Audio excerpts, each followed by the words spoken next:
This is NTV World. Facts that speak, insights that matter.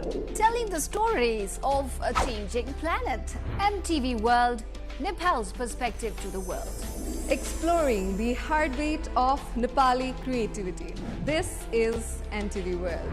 The power of story shaped by technology. NTV World. Unearthing Nepal's hidden heritage.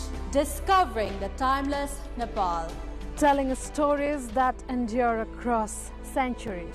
Where culture breathes, stories bloom. When the world moves, we make a sense of it.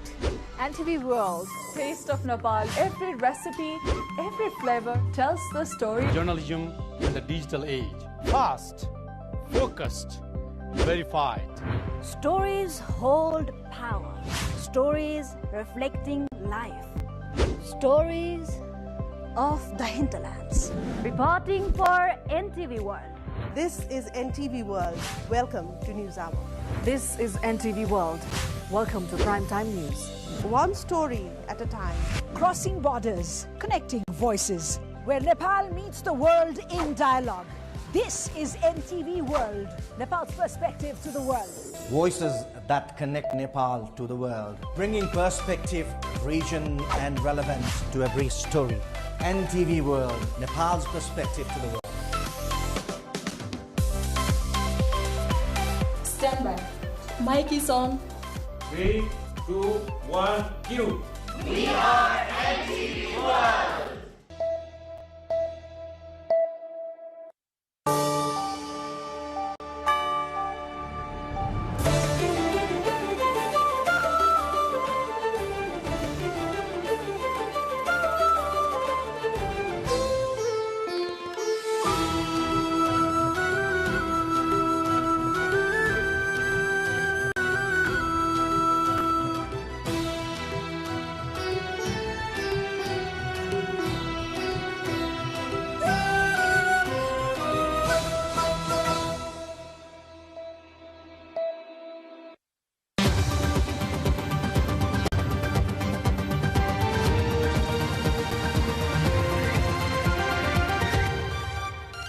This is The World This Week, your weekly roundup of the latest international events and updates. This is me, Bhavana Casey. In this edition, we bring you the stories making headlines across the globe, from geopolitical tensions and major political developments to scientific breakthroughs, cultural celebrations, and remarkable human stories. We have all that you need. Let's begin with the Middle East, where tensions continue to escalate, raising concerns about regional stability and global security. The conflict between the United States, Israel and Iran has intensified with heavy airstrikes and retaliatory missile attacks across the region. Iran has launched drones and missiles targeting military and energy infrastructures, while US and Israeli forces continue to carry out strikes on Iranian facilities. The conflict in the Middle East has entered its third week with no signs of easing, raising concerns about regional stability and global security. Iran has stepped up attacks targeting energy infrastructure across the region, striking ships near Iraq and well fields in Saudi Arabia. Iranian officials warned that the country could set the region's oil and gas on fire if its own ports or energy facilities were attacked. Iran has launched multiple drone strikes towards Gulf Arab states, including Saudi Arabia, following warnings from its new supreme leader, Mustafa Khamenei, who cautioned regional governments against hosting U.S. military bases. Khamenei vowed retaliation for Iranians killed in recent hostilities and dismissed American security guarantees as a lie. In response, U.S. President Donald Trump has threatened significant military action, posting on the social media platform Truth Social that Iran's naval and air forces, along with its leadership, could face devastating consequences. Elsewhere in the region, Saudi Arabia reported intercepting several drones, while debris struck a building in Dubai in the United Arab Emirates, and 4 crew members were killed after a U.S. refueling aircraft crashed over Iraq. The escalating tensions in the Middle East have disrupted energy supply routes and tanker traffic through the crucial shipping lane, pushing global oil prices sharply higher. Oil prices surged above $100 a barrel, while global stock markets crashed after Iran's leader called for blocking the strategic Strait of Hormuz and opening new fronts in the conflict with the United States and Israel. Rising tensions in the Middle East have disrupted key energy supply routes and tanker traffic through the strategic Strait of Hormuz, sending global oil prices sharply higher and rattling financial markets. The disruption followed attacks on 3 cargo vessels in the Gulf, heightening concerns over the safety of one of the world's most critical oil shipping lanes. In response to the spike in energy prices, the United States has announced plans to loosen sanctions on countries purchasing Russian oil transported by sea in an effort to stabilize markets. Oil prices surged past $100 per barrel, while global stock markets declined amid growing fears of prolonged instability in the region. The spike came after Iran's leader called for blocking the Strait of Hormuz and opening new fronts in the conflict involving the United States and Israel, further intensifying geopolitical uncertainty. It is warned that any sustained disruption in the Strait of Hormuz, a vital corridor for global energy supplies, could have significant consequences for oil markets, inflation, and the broader global economy. 56-year-old Mojtaba Khamenei has become Iran's new supreme leader after Iran's Assembly of Experts selected him following the death of his father Ayatollah Ali Khamenei. He has vowed to maintain a hardline stance in the Middle East conflict, including keeping the strategic Strait of Hormuz closed to pressure the United States and Israel. The leadership transition comes amid soaring regional tensions, raising fresh concerns about global energy markets and geopolitical stability. Mojtaba Khamenei, the son of late Iranian supreme leader Ayatollah Ali Khamenei, has been appointed to succeed his father as the new head of the Islamic Republic. The younger Khamenei was named supreme leader by the top clerical body, the Assembly of Experts, in a statement published shortly after midnight on Monday in Iran. Other contenders for the top position had included Ali Reza Arafi, one of 3 members of the interim council running the country, hardliner Mohsen Araki, and even Hassan Khomeini, the grandson of the founder of the Islamic Republic in 1979. But ultimately, the assembly settled on 56-year-old Mojtaba Khamenei. Born on 8th September 1969 in the holy city of Mashhad in eastern Iran, Mojtaba Khamenei is one of 6 children of the late supreme leader. His father was killed aged 86 just over a week ago in Tehran, became supreme leader in 1989. He is the only child of the former supreme leader to hold a public position despite having no official post. He is regarded as close to conservatives, notably because of his ties with the Revolutionary Guard, the ideological arm of the Islamic Republic's military. The U.S. Treasury Department imposed sanctions on Mojtaba Khamenei in 2019 during President Donald Trump's first term, saying he represented the supreme leader despite never being elected or appointed to a government position aside from work in the office of his father. U.S. President Donald Trump has reacted cautiously to Iran appointing Mojtaba Khamenei as the new supreme leader, saying he is not happy and will decide the war's course with Israeli Prime Minister Benjamin Netanyahu. Israel has warned the new leader could be a target as the U.S.-Iran conflict escalates. China has approved a new 5-year economic blueprint that could reshape the future of the world's second-largest economy. The plan signals a major shift towards artificial intelligence, advanced manufacturing, and stronger domestic production as Beijing moves away from its traditional reliance on property and infrastructure. 5-year plans have historically shaped China's economic transformation, but experts say this one may mark a turning point. For more than 4 decades, China's rapid rise was powered by infrastructure construction, export manufacturing, and a booming property sector. That model is now under strain. Economic growth has slowed, the real estate market has weakened, and China's population is beginning to shrink. Against that backdrop, the government has set an annual growth target of around 4.5 to 5%. The lowest range China has seen since the early 1990s. The new plan therefore signals a structural shift in how China intends to grow. Instead of relying primarily on construction and exports, Beijing says the next phase will depend on innovation, advanced technology, and stronger consumer spending. Artificial intelligence sits at the center of that strategy. Officials say AI will be integrated across the economy, from factories and logistics network to healthcare systems and urban infrastructure. Research and development spending is expected to rise by more than 7% annually as China pushes to strengthen domestic capabilities in areas such as semiconductors, quantum computing, and smart manufacturing. This reflects another key priority: technological self-reliance. Amid growing technology competition with the United States and the restrictions on advanced chips, Beijing is accelerating efforts to build its own innovation ecosystem. At the same time, policymakers want Chinese consumers to play a larger role in economic growth. Household consumption currently accounts for about 40% of China's GDP, far below the global average. Officials say they want to increase that share by the end of the decade. To do that, the government plans policies aimed at raising incomes and reducing the financial pressures that make families reluctant to spend. Those include expanding elderly care services, supporting families raising children, and narrowing the income gap between urban and rural residents. Chinese leaders describe this approach as investing in people, the idea that households are more likely to spend when they feel secure about jobs, healthcare, and retirement. But the transition will not be easy. China's property sector, once responsible for roughly a quarter of economic activity when related industries are included, has been in a prolonged downturn since 2021. Falling home prices have eroded household wealth and confidence. Demographic pressures are also intensifying, with declined birth rates and a shrinking workforce posing long-term challenges. Even so, Beijing says the plan will reinforce China's role in the global economy.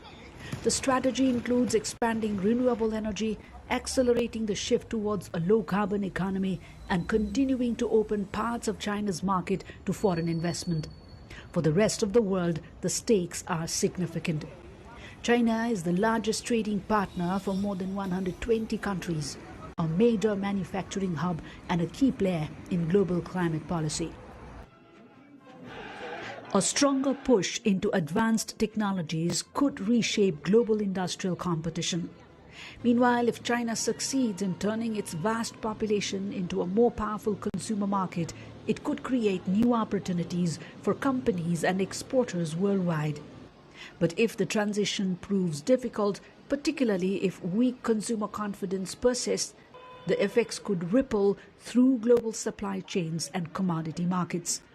In that sense, the success or failure of China's latest five-year plan will not just shape the country's economic future. It could also influence the trajectory of the global economy in the decade ahead. Shivani Thapa-Bosnath, NTV World. A high-profile trial against U.S. tech giants Meta and YouTube is nearing its conclusion, with plaintiffs alleging the companies designing their platforms to foster social media addiction. Meta, the multinational conglomerate behind Facebook, Instagram, and WhatsApp, and YouTube, owned by Alphabet, face claims that their algorithms and features deliberately encourage prolonged user engagement, especially among the teenagers. A high-profile trial against U.S. tech giants Meta and YouTube is approaching its conclusion, with plaintiffs claiming the companies deliberately engineering their platforms to foster social media addiction. Meta, the parent company of Facebook, Instagram, and WhatsApp, and YouTube, owned by Alphabet, are accused of using algorithms and features designed to keep users, especially the teenagers, engaged for extended periods. The case, closely watched by policymakers and public health experts, could set a precedent for how social media companies are held accountable for the mental health impact of their platforms. Plaintiffs allege the companies were aware of the harm their designs could cause but prioritized profit over user safety. Executives from both the companies have denied the allegations, arguing that their platforms provide tools for safe use and that users and parents also bear a responsibility. It is said the trial's outcome could influence future regulations on social media design and ease appropriate safety measures worldwide. NASA says it's on track to launch its Artemis II mission in early April, which will see astronauts fly around the moon for the first time in more than 50 years. The rocket had been set to blast off in March, but after a helium leak was discovered, it was returned to the Vehicle Assembly Building in Florida for repairs. This launch had been delayed after a helium leak forced the Space Launch System rocket to return to the Vehicle Assembly Building in Cape Canaveral for repairs. NASA officials say the issue has been resolved and the rocket is scheduled to roll back to its launch pad. We are on track for a launch as early as April 1st, and we are working toward that date. I'll say the launch time on the April 1st is at 6:24 p.m. I also wanted to note, I'm sure many... It has already been delayed by 2 years after problems were found with the heat shield on the first Artemis mission, which saw the Space Launch System and Orion capsule fly to the moon without any people on board. It will also be the first human flight on NASA's Mega Moon rocket. NASA official Lori Glaze further acknowledged that Artemis II is a test flight and carries inherent risk, but says the team and hardware are fully prepared for the mission. Within those 6 days between the 1st and the 6th, we can't always turn around every day for an attempt. We would anticipate on the order of about 4 opportunities within that 6-day period. Again, while I am comfortable and the agency is comfortable with targeting April 1st as our first opportunity, just keep in mind we still have work to go. There are still things that need to be done within the VAB and out at the pad. And as always, we'll always be guided by what the hardware is telling us, and we will launch when we're ready. I want to close just by... The Artemis II flight marks a critical step towards returning humans to the moon and advancing deep space exploration for future missions. It is learned the mission will skip a wet dress rehearsal, the final pre-launch fueling test, to stay on schedule. Chiang Mai Zoo celebrated Thai National Elephant Day with a traditional Khan Toke feast and a colorful parade to promote the conservation of Thailand's national animal. The event highlights the cultural, historical and ecological importance of elephants while offering educational activities and interactive exhibits for visitors. Chiang Mai Zoo celebrated Thai National Elephant Day with a traditional Khan Toke fruit feast and a parade to promote conservation of Thailand's national animal. The event featured a colorful parade led by the Chayo elephant mascot, youth groups and Jewish staff at the Asian Elephant exhibit. The celebration aimed to highlight the historical, cultural and ecological significance of elephants in Thailand.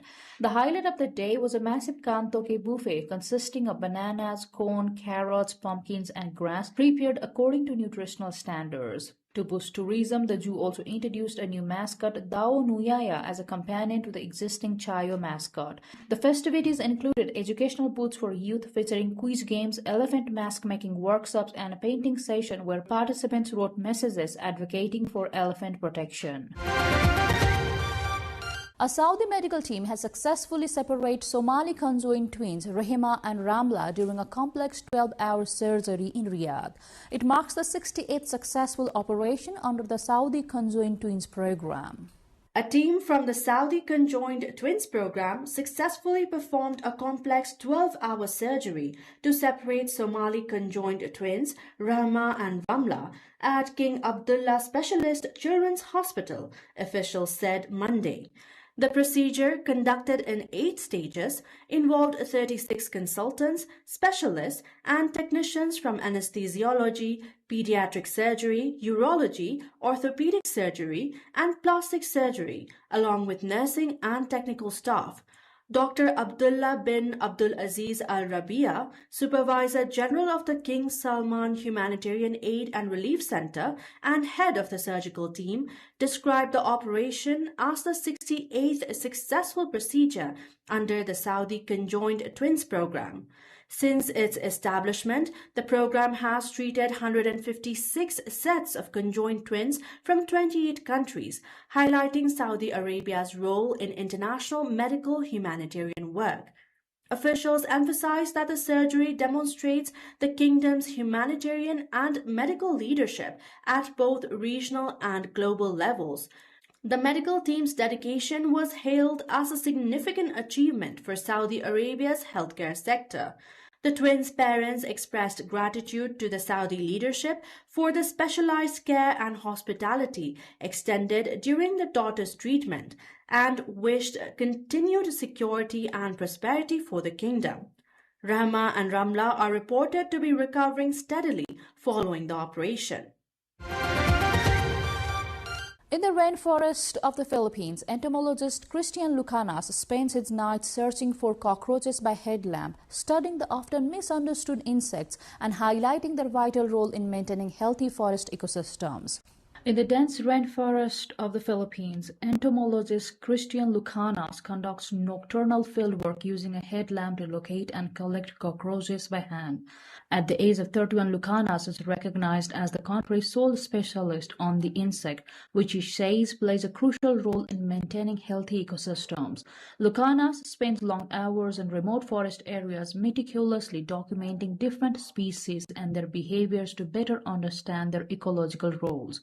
The scientists emphasize that cockroaches are essential decomposers and a key food source for birds, spiders, and other wildlife. He calls for increased attention to the study and conservation of cockroaches, arguing that their ecological contributions are undervalued by the UVQT. He also advocates for public education, aiming to shift perceptions of cockroaches from pests to vital contributors in nutrient cycling and food webs. Conservationists note that protecting even less charismatic species like cockroaches is vital to preserving biodiversity and sustaining the balance of tropical rainforest ecosystems. In the historic city of Gaziantep, Turkish craftsman Mustafa Demir has turned his passion for forging traditional swords into a successful business, crafting handmade blades using centuries-old Ottoman techniques that now attract collectors and movie producers from around the world. A man in Turkey's Gaziantep has transformed his hobby of making swords into a thriving profession, drawing attention from collectors and media producers around the world. Mustafa Demir began crafting swords as a pastime after being inspired by historical television series. Over time, the hobby evolved into a full-time profession, with Demir employing traditional Ottoman-era techniques, including the use of acid etching to create each piece. Producing a single sword takes an average of 4 days, reflecting the meticulous craftsmanship involved. The swords are custom-designed, combining historical accuracy with artistic detail, which has made them highly sought after internationally. Collectors, as well as television and movie producers, regularly seek out Demir's work. Its swords are particularly popular in Europe and the Middle East, where demand continues to grow. The Ho Chi Minh City Ao Dai Festival in Vietnam brought a vibrant display of Ao Dai to runway as designers unveiled hundreds of traditional and modern creations celebrating Vietnam's rich silk heritage and cultural identity during the 2026 celebration themed Golden Silk Threads. Vietnam hosted the Ho Chi Minh City Ao Dai Festival, showcasing hundreds of traditional Ao Dai, the national dress of Vietnam, in a vibrant celebration of the country's cultural heritage. This year's event was inspired by the theme Golden Silk Threads, with designers showcasing creations that celebrate Vietnam's silk heritage while reflecting the landscapes, traditions, and cultural identity of the country's 3 regions. The presentation was structured into 3 chapters: the thread of time, the flow of heritage, the thread of connection, the city of light, and weaving aspirations. Organizers said the program highlights not only Vietnam's cultural heritage, but also the spirit of friendship and cultural exchange between Vietnam and other countries. The annual festival is one of the city's major cultural events, aimed at promoting the Ao Dai as a symbol of Vietnamese identity, while supporting tourism and the country's fashion and textile industries. Well, this brings us to the end of this episode of The World This Week. We hope you enjoyed as much as we did bringing it to you. We shall see you again next week with a new episode. Also, do follow us on our website www.nepaltelevision.com, our social media handles, as well as our YouTube channel. Till then, take care and bye-bye.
Dai Lake in Karnali province is a geographically remote district, yet rich with untapped potential for tourism.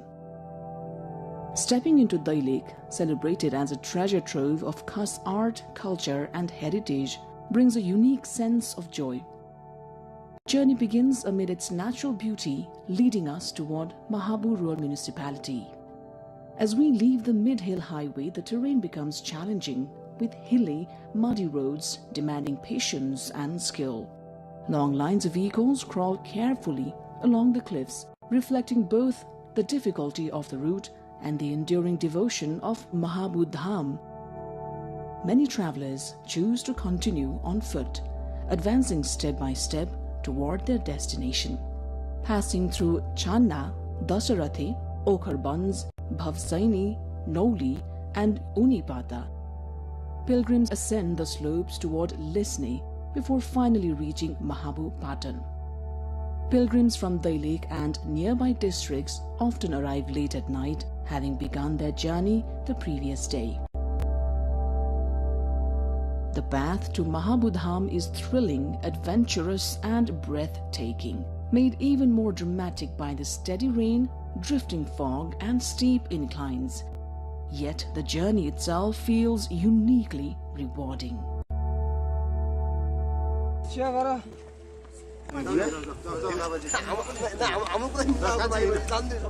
Mahabu Lake or Mahabu Dham, located within Mahabu rural municipality, is a remarkable place of natural beauty, religious significance and cultural heritage. Situated at an altitude of 4,200 meters, the area is adorned with emerald lakes, grazing flocks of sheep and goats, and a sky that dances with Himalayan mist. Every year, during Janai Purnima, a grand fair is held here, drawing thousands of devotees from across the region. Mahabu Dham's spiritual importance is deeply rooted in the ancient worship of Lord Shiva, revered here as the origin site.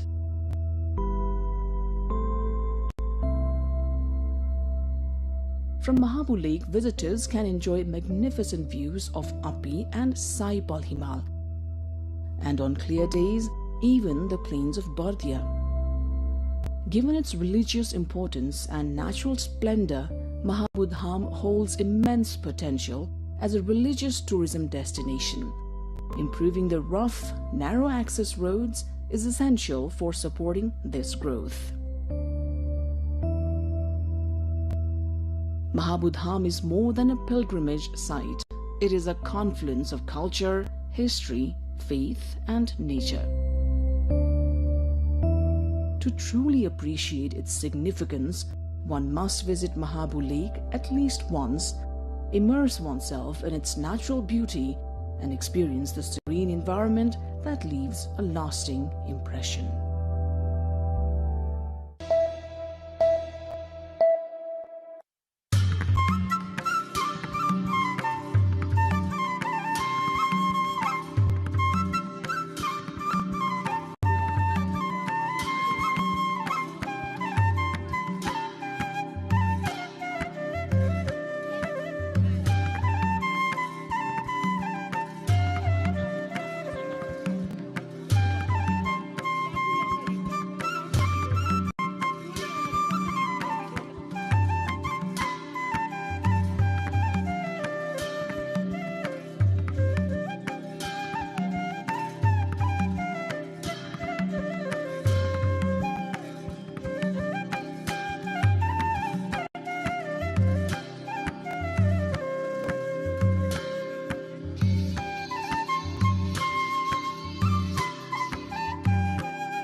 Power is often misunderstood. We think of it as control, coercion, or even command. But history shows that the most durable power is persuasion without force, what we now call soft power. Welcome to Geopod. I'm Shivani Thapa Bosniak. My guest today does not speak or carry emblems around, yet globally he may be one of Nepal's most effective representatives. A Grammy nominee, a global music collaborator and creator whose music carries Nepal into spaces diplomacy rarely reaches. Let him introduce in the language that he best speaks to the world.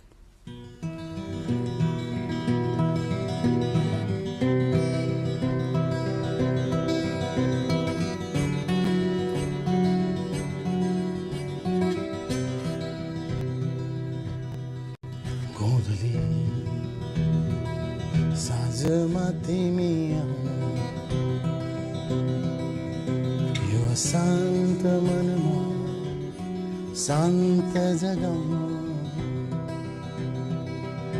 मृग तृष्णा सरी जीवनमा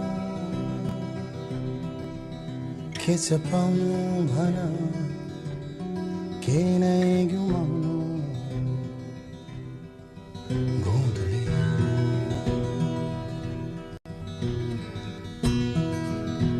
किन मान्छे यहाँ आफ्नै भुलमा पनि एक्लै एक्लै यहाँ गाली र दोषको भुमरीमा रुमल्ली रुमल्ली रहन्छन्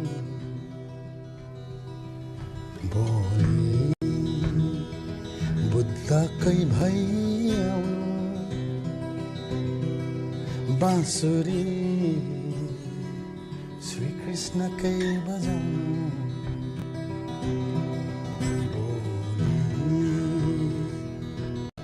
बुद्धकै भई आउनु बाँसुरी श्री कृष्णकै बजाउनु मृग तृष्णा सरी जीवनमा के छ पाउनु भन के नै गुमाउनु.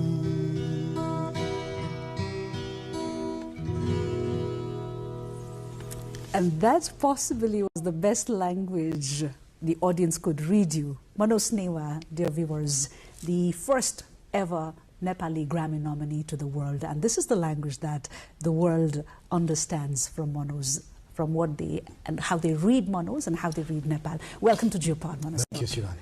The first time I saw you performing, I stood there questioning myself who this guy is. Playing the bamboo flute. Right, yeah. And I'm sure many can relate to that very quick. Before we talk about music, who were you before music happened? Let me go back. I grew up in Bodh, Kathmandu. And I think I was 8 years old. I was in my bed. There was no electricity. And the dark of the night, a very mystical sound I heard. It was so, something so magical that changed my life. So before that, I think I was just a kid trying to, An 8-year-old. An 8-year-old, yeah. I'm still looking for that sound. I'm still longing for that sound. And in that process of looking for that sound, I got to meet all this beautiful sound. I'm actually sure that was the sound I heard is Lord Krishna playing flute. And that's my inspiration still now to look, how could something can be so beautiful?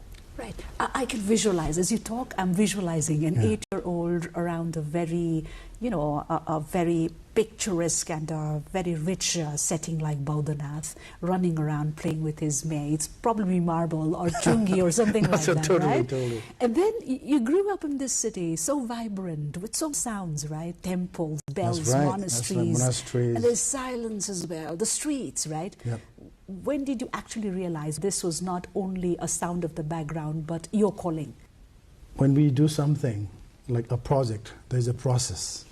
The music, I'm talking about the inner music. You know, of course, the world has everything has a sound. Even there is no sound, there's a sound. You know, there's a live sound, there is not a live sound. Even the noise is a sound in the right context. Noise can be music in the right place, no? Since I was a real kid, I have a very distinct clarity of a different sound in my ear. To have the clarity in that sound, the shades of sound, you know, the longing for it, the motivation to look for that sound, that connection, whatever you call it. You can say my spiritual awakening, but that's what made me. So it was natural and inborn to you. Right? Yeah, and that's a process of looking for instruments and people and music. And how did training and technique happen to you? At what age? My house is in front of Bodhanath Stupa. In my third floor, I look as the eyes of Buddha looking at me. Our prayer flags are fluttering, the Tibetan horns, the monastic sound, the prayer wheels. Can you imagine? To able to just be there, to just witness that as a kid. And, just walk down, you go to Pasupatinath there, sit in front of, all the sadhus and the ghats. It's for a kid to have that experience, to realize our life is so precious. And same time, it's not something to have the ego for it, because everyone has to somehow to able to see that. It taught me so much, Shivani. It taught me so much to be who I am today. It's taught to, we have seen what teaches us who we are in the depth. Who am I? Real me. Who Shivani? Who Manose? Who real I am? That's a beautiful question to ask. Right. So the large part of what you are today, or what you have been able to cater to the world, is the surroundings that you grew up in. That's exactly what you're trying to say. It is really influenced by that. I'm very grateful for that. When did you actually realize that this is going to be your language for the world for the rest of your life? I never thought I would take this journey as a profession. I never even, I could just play a note in the bamboo flute, my bansuri, just one note, all day, and get so satisfied inside. And I would hear, it will melt me so deep inside. I'm so happy. Wow, how could something be so beautiful? And that also drive me to practice. Again, look, there's a motivation and there's a drive for practice, which was, nobody's telling me to do that. It was the inner fire. Inner fire, oh my God. I'll wake up first thing, I'll think about practicing. I'll go to bed, think about practicing next morning. It's like total in love. So you're drawn to it naturally. Oh my God, I could not stop. I just practice for I would practice for let's say 6-7 hours a day or 8 hours a day. Even in my sleep, I will be practicing. In my thoughts, this. And so practice sort of drove me to the places that people started to recognize me. Oh wow, this guy is not normal. He's not normal at all. So, I was very fortunate. Kirateswar Sangeetashram is one of the pioneer place that was started full moon concert, devotional music and plus Nepali Shastriya Sangeet, last 35 years. So every full moon they do the free concerts. So I was able to meet my teacher there, Sri Madandev Bhatta. He saw the potential on me and he started to you need to learn. Wow, to find a teacher with that drive, my God. Now, Swargiya Homnath Upadhyay, he was, one of my influence then. And then I met Dr.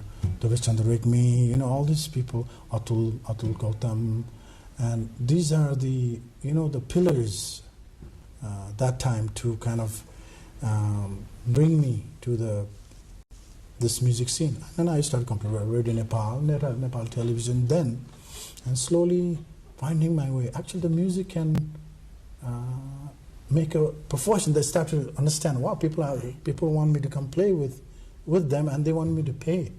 I remember playing for one project for that German, what is it, Goethe Institute. Yes, right. And I played in that time Royal Academy, we used to call that.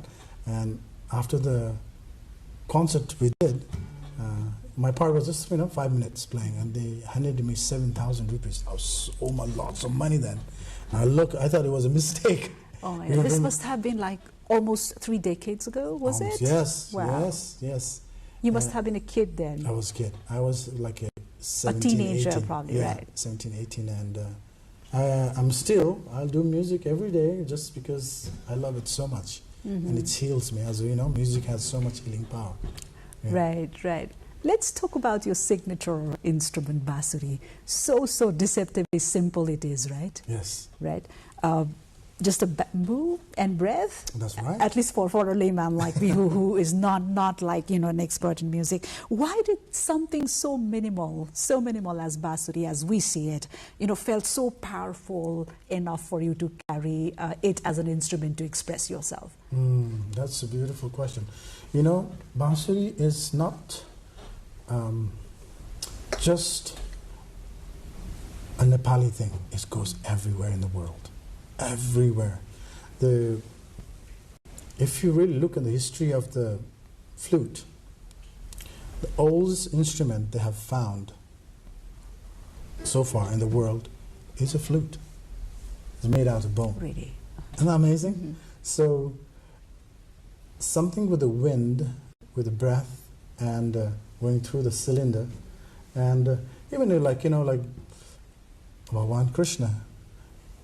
He's playing it. What is this thing? I've heard and read so much about, the Krishna element of your musical journey somewhere. I don't exactly remember where. What is this element about your musical journey and the fascination with the I'm Basuri? inspired by very much of Mahabharata,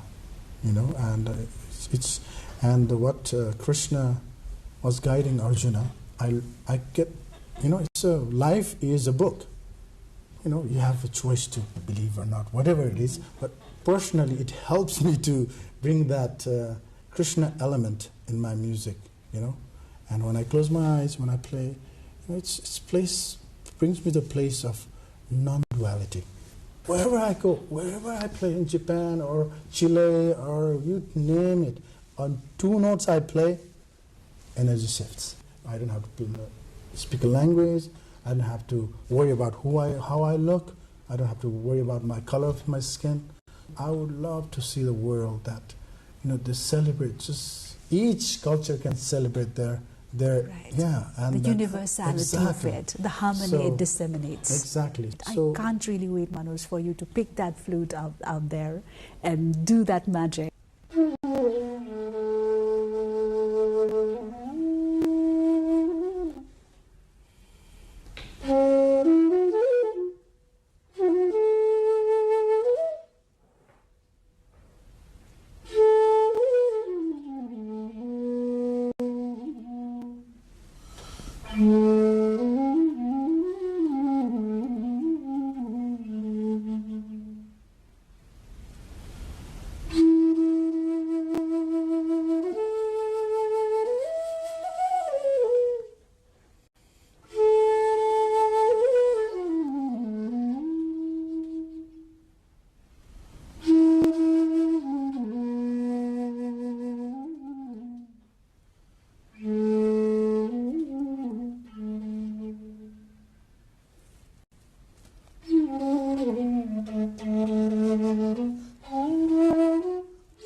I don't feel the need and the urge to, speak more and just let this flow, because this, I believe, is a music coming from a soul, meant to cater to the soul, right?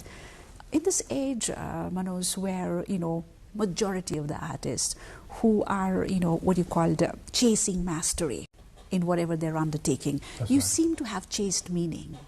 That's the thing. More you know, less you know. I learn every day. Again, I learn from everyone. There's a sound, let's say there's a 7 sound, Satsur we call it.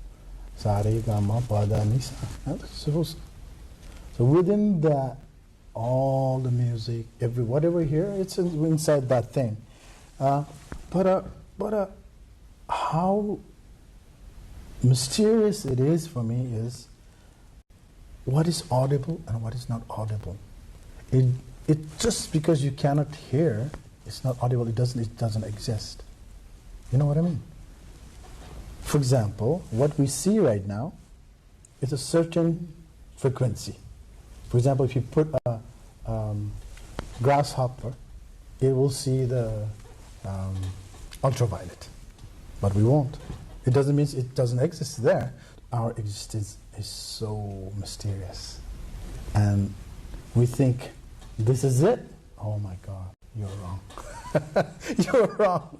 And so more you know, less you know, because it's so beautiful. Mm-hmm. It's so beautiful. And again, I'm coming back to sorry to bring in again the spirituality in the Geopod, but that's where I surrender. What else? How much music helps to dig deeper? The power of music can really help to people to open their heart. We talk about compassion, we talk about karuna, we can talk about, unity. So how to bring together a people in a place that there's no fear, complete trust. The world is a mess because they cannot trust each other. You cannot trust. I don't know why people not trusting each other. Personally, I think there is enough for everyone. There's plenty is given to us. But somehow we are. Maybe it's a human thing, We are afraid that we don't have enough. But music, it doesn't. I play for you. It's not going to cost anything, We share. My experience of going around the world, music and cooking together, that's going to bring the world together. So we need to share our culture, our music, our food, but the uniqueness of what we have, it needs to be preserved. Right. It so needs to be preserved. Otherwise, like for example, I was in Egypt a couple of years ago. All those temples are there, amazing temples. But there's no worshippers. They're just tourists. A temple without worshippers. Sometimes I worry about our country in that way. Can you imagine people stop going around Pasupati and Bodha and they just stay on their phone? My God. Not everybody who comes to that seat, Manose, talks with this intensity. Manose, your journey took you far beyond Nepal. So you're currently based in? I'm based in very near Silicon Valley in California. This place called Santa Cruz. It's a surfing town, beautiful place. And also based here in Kathmandu. Your audience is wide and large, right? So many among these audiences, I believe, do not really understand the cultural or the musical or the linguistic roots that your work is coming from. What do you think they're connecting with? We're all trying to get some love. That's it, at the end. When you're the mother the child will looking for, mother's attention, and mother looks at the child, and that karuna, mamata we call it, that's love. Just the facial expression of a child can release the oxytocin in your body, and that you have that caring energy for that child. You're just the trigger. Yeah, it's a for example, I just want to begin Geopod, like in this global world we live in. I mean, internet was created in USA, isn't it? If internet was not created, the world would be very, very different now. No? There's a plus, there's a positive side of it. The world has become very small in the information matter. But at the same time, we are feeling away from each other. We're feeling more separated. I wonder why. That's so interesting. So I'm telling this to myself as well. We need to connect more in inner net, not internet. That's a wonderful way of putting it, right? I know. This is how it is. And it's amazing. We've sort of lost touch of the internet owing to the internet, right? Exactly. So we need to reverse that. Everyone is in the phone. Everyone. I don't. That's what one thing that disappoints me. It's everyone is so distracted. So distracted. Even me. How difficult is it for creators like you? How has internet affected creators like you? Oh, it's very disappointing some point, because the good things doesn't get to seen. The bad things get spiked right away. That's the human psychology of survival. What sells? Violence sells. Sex sells. So people are so put into that plate of survival, they cannot think of anything else, because they have to think of what they're gonna make next day, what they're gonna feed their children next day. If you're in that place, how can you think about being a wonderful unity place and creating music? There's no time. So for example, if there is too many dishes in your plate, then you're not going to appreciate any food, because you don't know what to eat.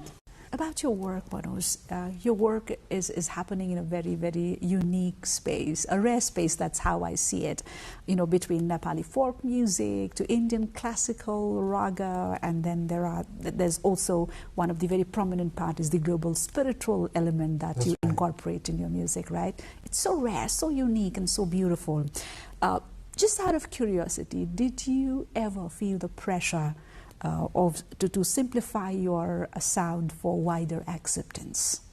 That's one of my advantages of being in the West and able to play the bansuri. The way I played was it was almost like hybrid. I could play the way that was soothing for Western ears, because when I moved to US, it was around like in 1998, 2000, the yoga culture was very booming. And when I started to play, some of those all the kirtans and the spiritual song, it was incorporated even into movies, big movie, Matrix and all this, they would use the Sanskrit mantras and all this in their background music, and so you can play the same note. For example, just give you a little bit of an example, Sivan, of this.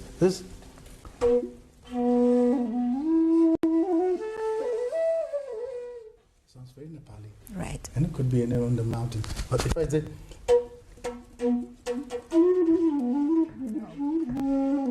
that's the signature of Manose Newa.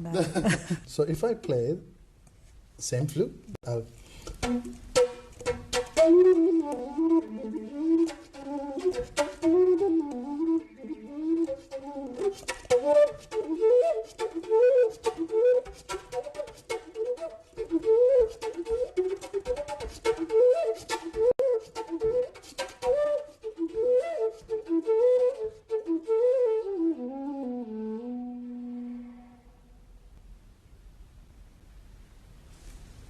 it sounds very different. It sounds very more towards, Scottish, Irish, that sound. Because the way they they play and how they incorporate the accent, the textures, is very different. Again, I'm coming back to the same. What kind of spectrum you are listening into? What you are, when the kid was when they are conceived, the first organ developed was hearing. Yeah. So it's so interesting that the kids are listening all the things. The blueprint of that kid is deciding then what mom is listening. Isn't that amazing? And other thing, when you take a last breath, when you're dying, the last sense that's going to lose is also hearing. So you'll think the person is dead, but actually you'll be listening still, because that's the last sense you will have. So listening is such a big power.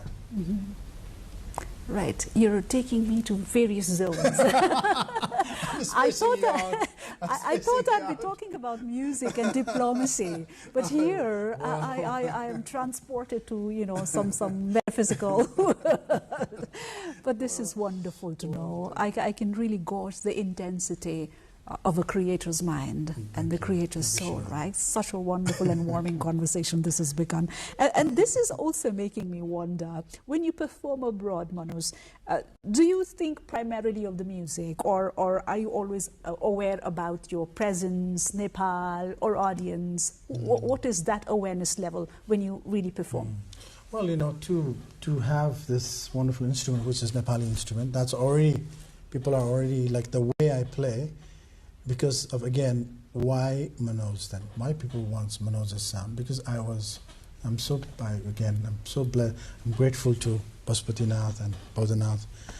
I had a advantage of somehow I could play that I can make my own accent that's soothing to the Western ear. Yesterday I got a call from Hollywood. They needed a track. Why they call me, There's so many flute players out there because they heard me and they like my accent. And there is so I'm grateful to that, because I was flexible.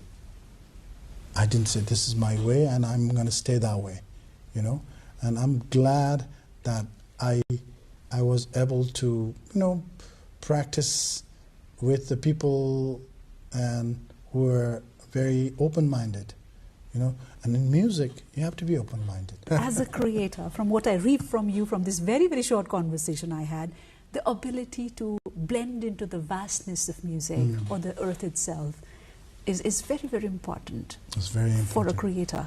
Very, very important. Coming to Nepal, for me, it inspires me so much. Tomorrow I would request you one thing, Shivani. The first sound you will hear in your bed in the morning, the first sound when you wake up, notice that sound, if you can. The first tweet of the bird,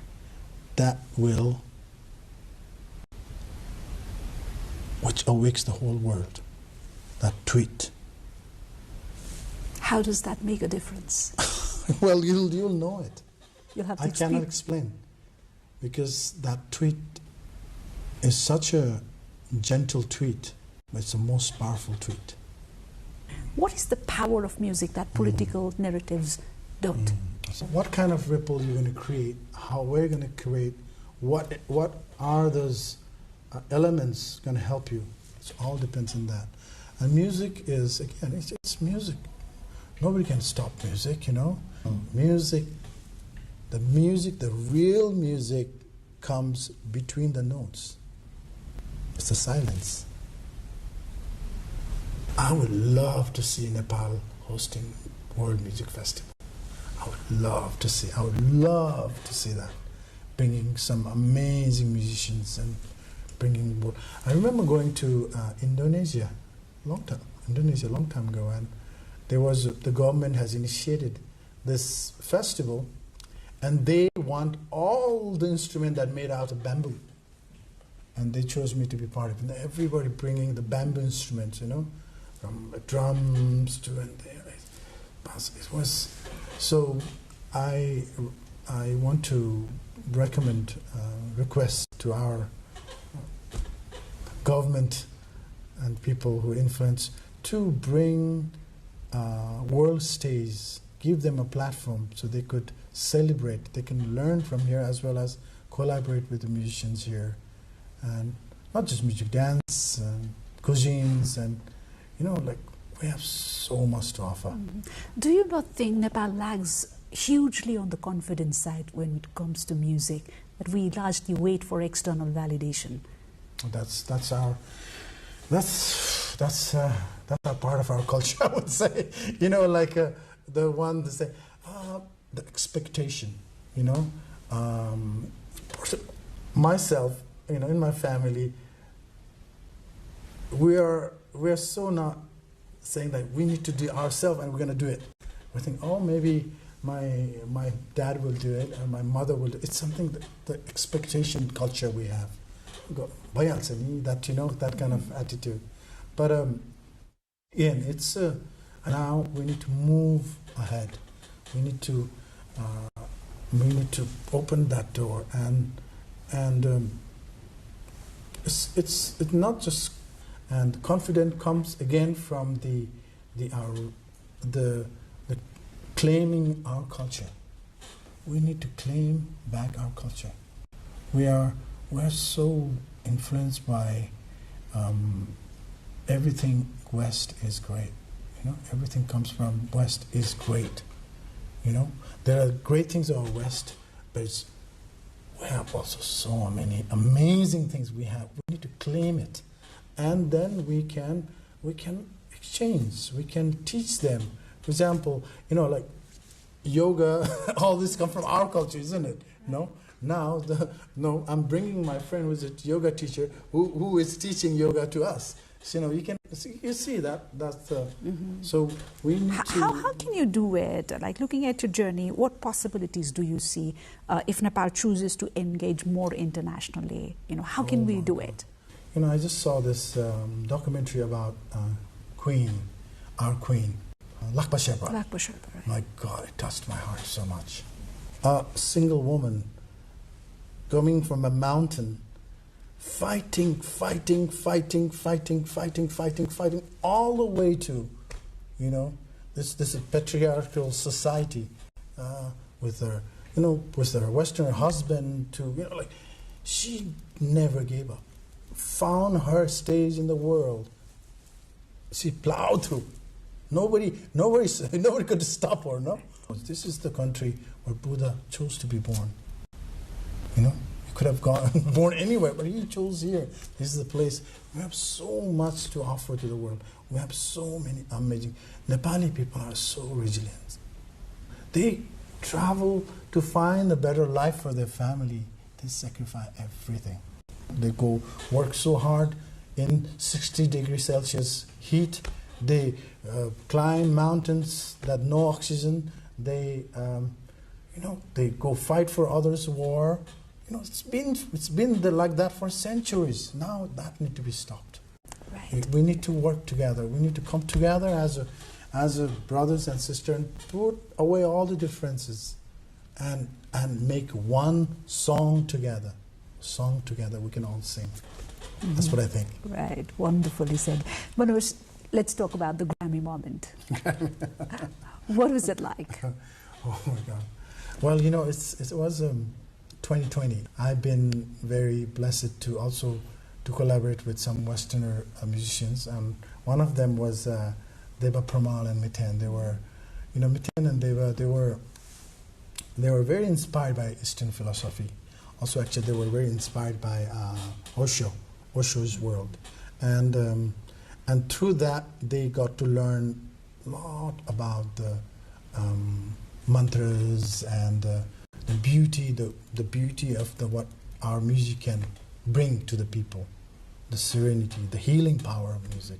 So when they heard I'm playing the flute in such a unique way, they thought, wow, this boy is good, you know. So I started to collaborate with them, travel with them for almost like 15, 16 years. I've traveled to so many places. And through them, their platform, I've really I've reached out to many people in the different countries. And one of the album that we did together it was actually Ravi Shankar's daughter, Anushka Shankar, is also guest artist in the album.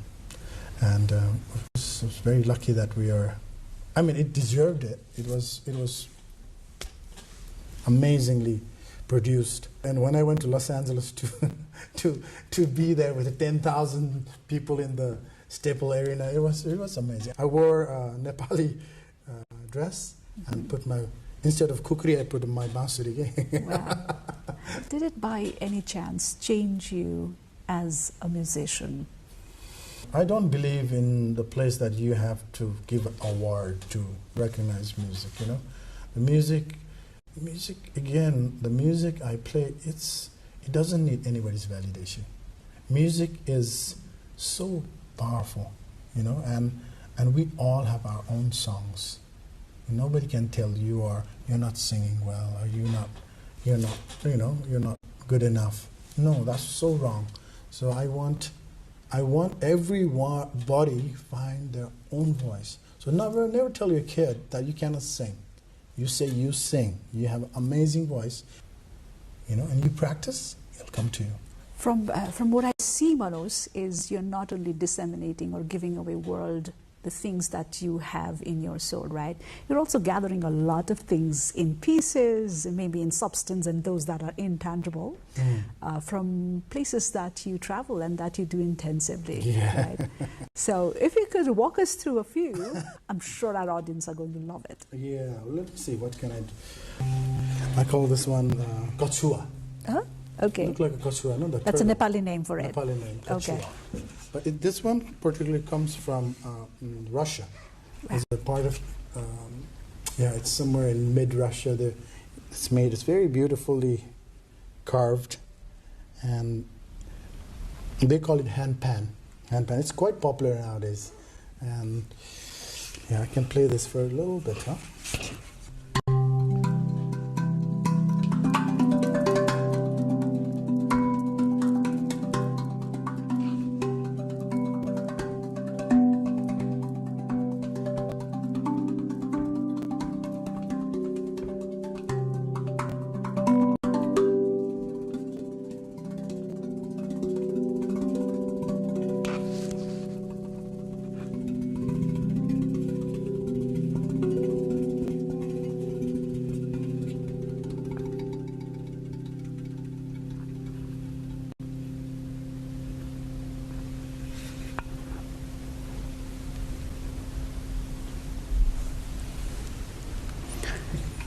Who would imagine something that looks so simple as this can do wonders? If you look at it, it's all the bells put together.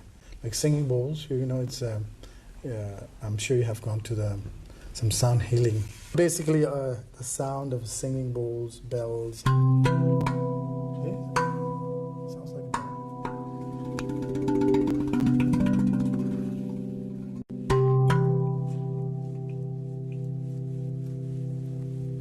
beautiful, no? Your blood pressure will be down, your heart rate would be down, and you're in a place of just pure awareness. That's what we want. As we head forward towards wrapping up this conversation, Manose, anything still unfinished for you, creativity or philosophically? That's a beautiful question. You know, for me, it's now the practice is being present. You know, I don't long for, I want to, you know, win Grammy next, or I want to go that. It's again, it's just my fantasy now is more to practice to be present, to how to be present with myself, to improve, how to be more mindfulness, and how to create music that helps others. You know, like you don't need to, you know, change. I don't think you can change the country. It's not a. I think it's good to start with your own home. You know, your own room. Can you do some changes in your own room?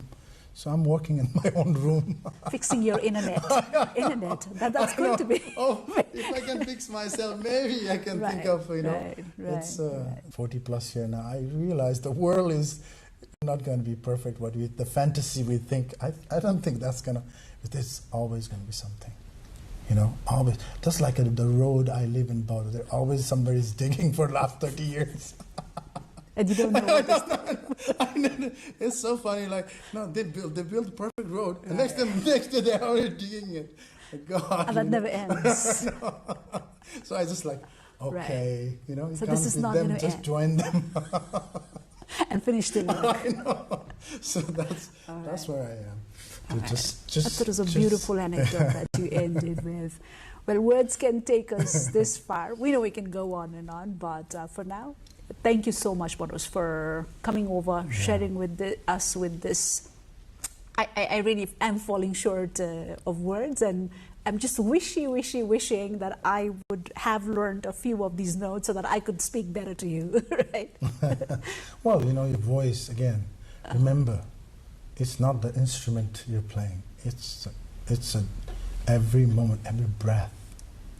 Every breath is so amazing. Think about your breath, how powerful it is. You know, I would like to bring again the spirituality in our breath. Brahma, Vishnu, Maheshwar. When you inhale, that's a Brahma, the creator. When you inhale the breath, the oxygen, the lungs, nerves are going to take up, you know, oxygens. That's the Vishnu, it's the sustainer. If you don't breathe, you'll die. In 5 minutes, you're dead. No? And when you exhale, all the carbon dioxide, the things that you don't need, it's coming out. That's Maheshwar. That's transformation. So every breath, Brahma, Vishnu, Maheshwar, Brahma, Vishnu.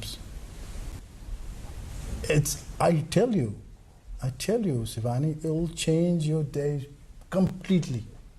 It will change you. It will change your friends. It will change your family. You just live in a total gratefulness. Thank you, Manose, so much. And I'm already thinking we'll need another session of interview to talk spirituality, which is again one signature of Manose Newa. Right. You'll have to be back for that. For now, thank you so much for the great wealth of insight and the depth of, the soul that you bring to this interview. Thank you, Shivani. Thank you so much. Pleasure to have you here. Hope to see you again. Hopefully, for sure. It's a promise. Power does not always announce itself. Sometimes it arrives quietly through breath, as Manose Newa so explicitly explains. Of course, bamboo, the magic bamboo that he brought us here, and memory. Manose Newa reminds us that long before nations speak, they sound. Thank you for joining us on Geopod. See you next week.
c'est nos îles, nous la mer, nous les ciels, la nature qui entoure nous, reflète couleur nous les cœurs, sa même richesse qui nous vise à préserver, pour continuer à exister, sa même richesse nous vise à préserver, préserver. Mauritius is a small island in the heart of the Indian Ocean, where tourism is a major industry contributing significantly to the GDP of the island. Mauritius is home for 1.2 million of inhabitants, and today the country is targeting 2 million of tourism in the coming years, an economic opportunity as well as an environmental challenge for this tiny land. Ce que nous faisons au niveau de la Tourism Authority, ça englobe dans la perspective du gouvernement, c'est d'aller vers une destination verte avec une certification reconnue d'ici 2030. Et nous sommes en train de travailler avec tous nos partenaires, avec les stakeholders de cette industrie. Et en termes d'emploi, donc nous comptons presque 30 000 emplois directs. Mais si nous comptons au niveau aussi indirect, nous arrivons vers là-bas des 100 000 personnes qui sont liées à ce secteur qui est très prépondérant, mais aussi très importante pour la vie sociale, la vie culturelle de l'île Maurice. Donc il est vrai qu'il faut être prudent dans ce que nous recherchons. Nous ne voulons certainement pas avoir une destination avec une situation de surtourisme qui arrive dans beaucoup de pays, dans beaucoup de destinations, où à ce moment-là, il devient ingérable de pouvoir contrôler un flux où le côté management et le côté destination ne peut soutenir. Donc tout ce qui se fait au niveau du développement, même au niveau du nombre de touristes, on peut avoir les normes très valorisants, 2 millions, 3 millions, 4 millions, mais est-ce que cela va apporter un plus pour la destination? Ce qu'il faut comprendre et ce que nous essayons de passer comme message, c'est que le tourisme doit faire du bien à la destination avant et non pas l'inverse. The hotel industry is a major player in the tourism sector, with more than 112 hotels around the island, amounting to more than 13,500 rooms. Thus, a sustainable tourism policy will shape the future of the industry. Pour nous, aujourd'hui, nous créons un mouvement qui s'appelle le Positive Impact. L'idée hier, tout a commencé, la bonne attitude, il vient le premier hôtel éco-engagé du groupe Attitude. Nous avons envie de positionner ça l'hôtel-là différemment. Pourquoi? Parce que nous sommes très conscients qu'aujourd'hui, si nous ne prenons pas en compte l'environnement, le tourisme pas pour venir de nos pays. Donc, on va trouver du monde pour voyager, sortir en Europe pour arriver à Maurice, et ensuite pour trouver des déchets, des saletés, partout l'eau, la plage, dans la mer. Donc, nous décidons pour mettre beaucoup de pledges en place, et le plus important pour nous, ça a été d'enlever tout ce qui est plastique à usage unique à la vue de nos clients. Par exemple, aujourd'hui, dans nos bandes la SAM, nous ne pouvons pas méditer café d'ici parce qu'il vient dans un sachet plastique à usage unique.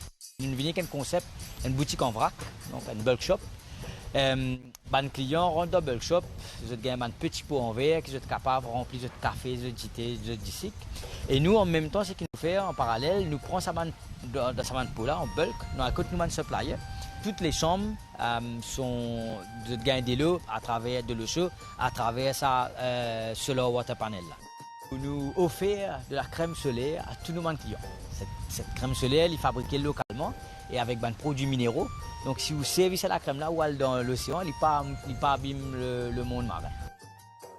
Nous avons d'autres actions aussi qui nous font, par exemple dans nos bulk shops, nous avons un filet bleu qui nous donne aux clients. Nous encourageons de prendre ça, de attacher ça avec le maillot. Je récupère tous les déchets que je trouve dans l'océan, ramène-les ici, et ici quand je ramène les, qui nous fait, nous séparons. Donc ce qui est capable d'être recyclé, nous envoyons les recycler. Ce qui n'est pas capable d'être recyclé, nous montrons comment nous sommes capables de faire dans nos éco-ateliers, comment nous sommes capables de faire une décoration avec. Donc beaucoup de clients peuvent venir aujourd'hui parce que de plus en plus, surtout en Europe ou même aux États-Unis, en Australie, ils peuvent commencer à prendre de plus en plus d'ampleur d'être éco-engagés. The hotel takes great pride in investing in a sustainable education and sensitization campaign to raise awareness and commitment from tourists as well as the local population. Donc, ce centre-là, c'est un centre qui est ouvert au public. Donc nous accueillir aussi bien les enfants et aussi les clients de l'hôtel. Et donc qui nous fait dans ce centre-là, donc c'est un centre éducatif et interactif et nous sensibilise Bandimoun à l'environnement. Donc nous sensibilisons pour protéger l'environnement marin et l'écosystème côtier également. Nous faisons une action concrète avec le client, nous sensibilisons nos clients à la préservation de l'environnement, qui action il a à faire lié à ce niveau, pour qu'après quand il aussi retourne dans ce pays, il a à continuer sa bonne action-là. On a quand même d'autres années. C'est vraiment un outil qui nous sert vraiment pour éducatif, pour montrer les participants qui viennent, les visiteurs qui viennent vers nous, comment ils étaient dehors quand on a fait le snorkeling ou comment ils trouvaient. Comment tout peut vivre ensemble, en symbiose, les poissons, les corail, comment ils vivent ensemble. Alors imaginez une côte, nous trouvons une bouteille plastique qui peut flotter là. Il n'est pas joli. Alors c'est pour ça qu'il nous a vraiment, qui garde tout bien propre. On immerge un hydrophone en bas de l'eau. Un hydrophone, c'est quoi? C'est pour en fait enregistrer le chant des baleines. Donc ce sont les baleines à bosse principalement, et c'est les mâles qui chantaient pendant la période de reproduction, pour qu'ils nous gagnent d'informations sur les baleines à bosse, sur la reproduction.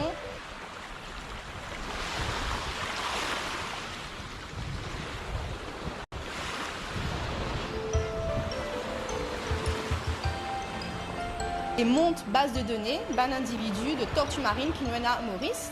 Donc ce sont des espèces migratrices et ce sont des espèces protégées. Vraiment un centre éducatif parce qu'il nous vient raise awareness avec nos clients pour que les clients prennent conscience de l'environnement et qu'il est important qu'ils oui, ils viennent dans une île, ils viennent à Maurice, mais nous avons un écosystème riche. Nous avons beaucoup de coraux, nous avons de poissons et qu'il forme partie, il y a un acteur dans sa mouvement Positive Impact.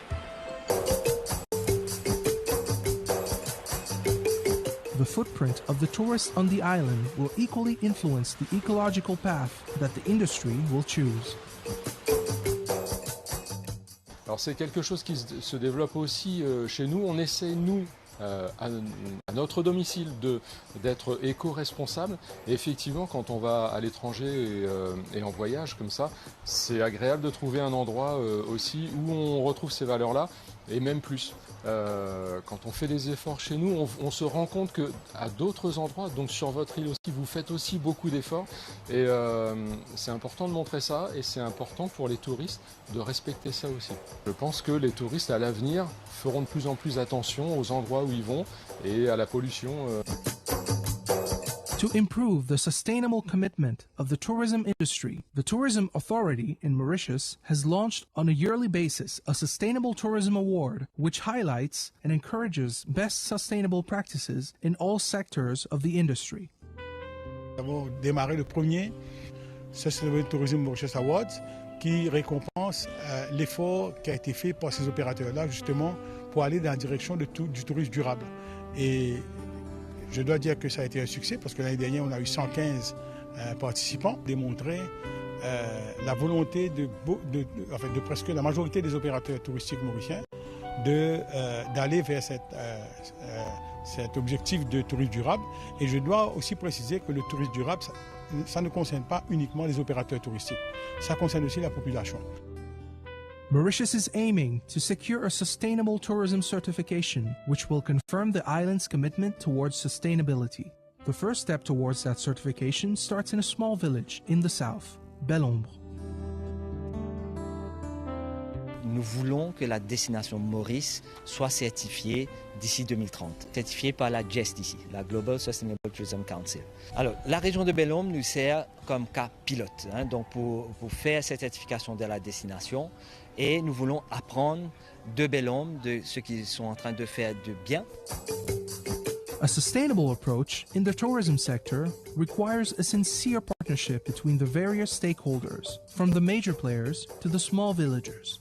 Each one should work hand in hand to promote, engage, and also share the benefits derived from the industry.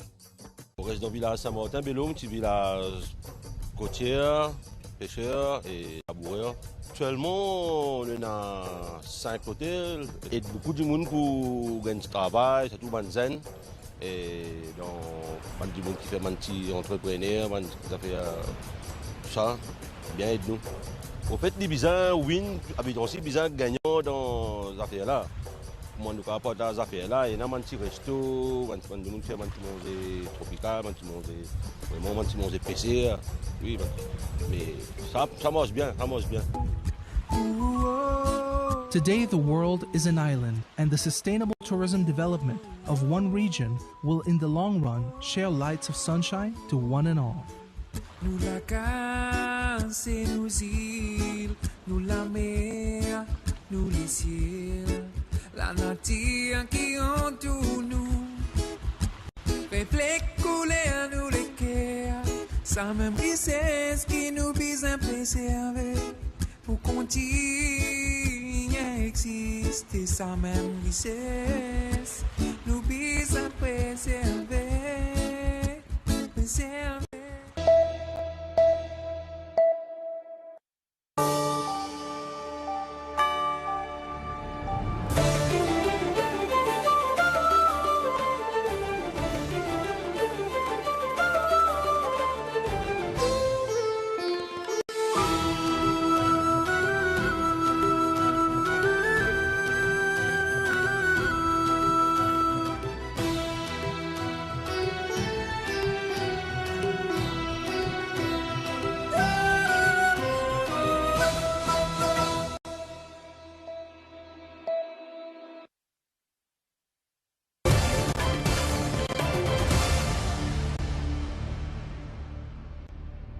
US President Donald Trump said on Sunday his administration is talking to 7 countries about helping to secure the Strait of Hormuz amid the US-Israeli war on Iran, calling on them to help protect ships in the vital waterway that Tehran has mostly blocked to oil tanker traffic.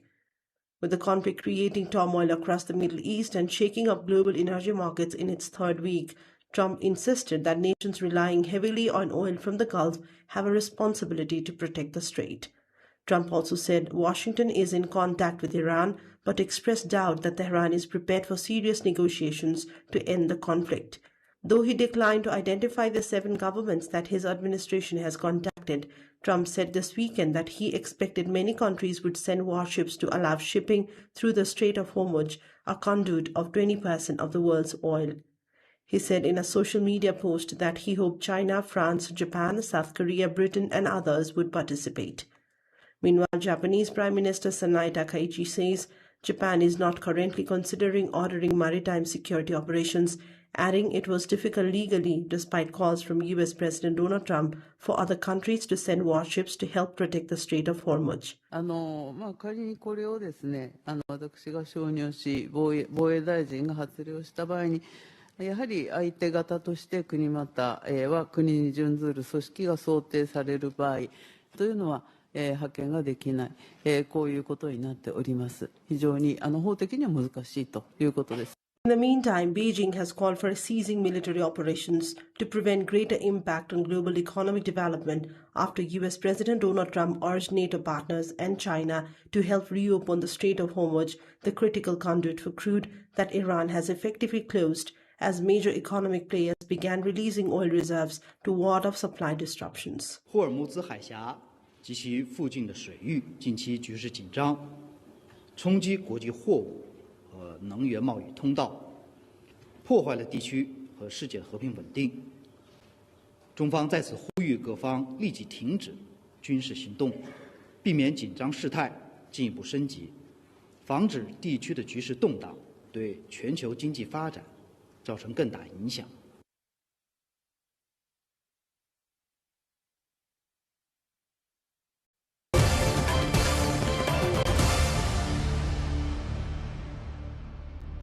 Iran's Foreign Minister Abbas Araghchi says Tehran has shown it is ready to take the war with Israel and the United States as far as necessary. Araghchi said Tehran is not interested in negotiations with the United States, rejecting claims by US President Donald Trump that Iran is seeking a deal to end the ongoing conflict. In an interview aired on Sunday on Face the Nation on CBS News, Araghchi said Iran is focused on defending its territory and people rather than pursuing talks with Washington. No, it's not a war of survival. We are stable and strong enough. We are only defending our people from this act of aggression, and we don't see any reason why we should talk with Americans, because we were talking with them when they decided to attack us, and that was for the second time. There is no good experience talking with Americans. We were talking, so why they decided to attack us? So what is good if we go back to talk once again? Iran says several countries have asked Tehran to ensure safe passage for their oil tankers through the Strait of Hormuz. Tehran says its military has allowed some vessels to pass securely, blaming U.S. aggression for regional insecurity. Well, I cannot mention any country in particular, but we have been approached by a number of countries who wants to have a safe passage for their vessels, and this is up to our military to decide. And they have already decided to let a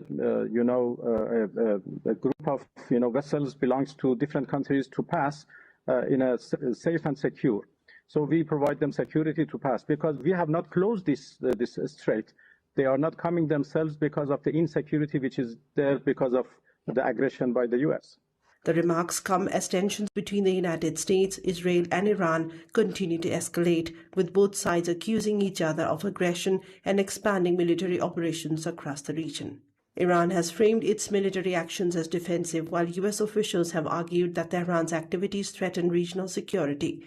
Meanwhile, Qatar's foreign ministry spokesman Majid al-Ansari says diplomatic talks with Iran are only possible if it ceases its attacks, as Tehran presses its missile and drone campaign against Gulf states. If they stop the attacks, then we can find a way out through diplomacy. But as long as our countries are being attacked, this is not the time to establish committees. It's the time to take a very principled position in protecting our countries and for them to stop attacking us immediately. The dispute has deepened the diplomatic rift, with the Middle East war showing no immediate signs of ending.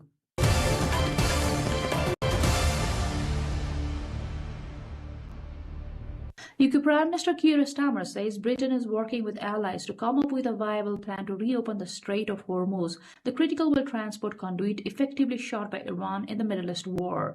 Oil prices are continuing to rise as markets see no end in sight to the effective closure of the Strait of Hormuz. Ultimately, we have to reopen the Strait of Hormuz to ensure stability in the market. That is not a simple task. So we're working with all of our allies, including our European partners, to bring together a viable collective plan that can restore freedom of navigation in the region as quickly as possible and ease the economic impacts. The remarks came after US President Donald Trump said it would be very bad for the future of NATO if allies don't help secure the critical waterway for global oil shipping. Starmer also said Britain will not be drawn into the wider war in the Middle East. Speaking to journalists in London, the UK Prime Minister stressed that Britain is working to avoid escalation as regional tensions continue to rise. And so we have been clear and consistent in our objectives throughout this conflict. First, we will protect our people in the region. Second, while taking the necessary action to defend ourselves and our allies, we will not be drawn into the wider war. And third, we will keep working towards a swift resolution that brings security and stability back to the region. Meanwhile, Starmer welcomed Mark Carney to London as the Canadian Prime Minister is visiting the United Kingdom for the talks. The bilateral talks between Starmer and Carney will include a discussion about the war in the Middle East and its impact on international shipping.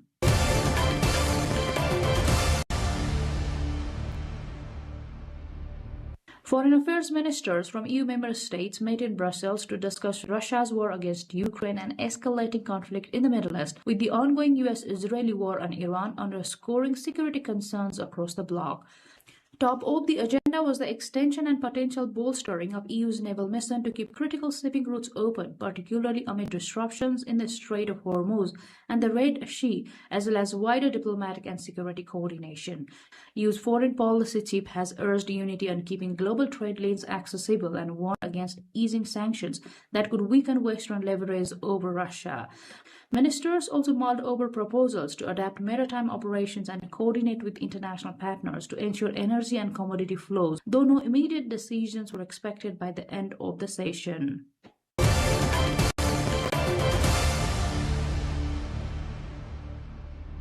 Myanmar's parliament has convened for the first time since the 2021 coup after recent elections witnessed the pro-military party winning most of the seats as major opposition parties were barred from running.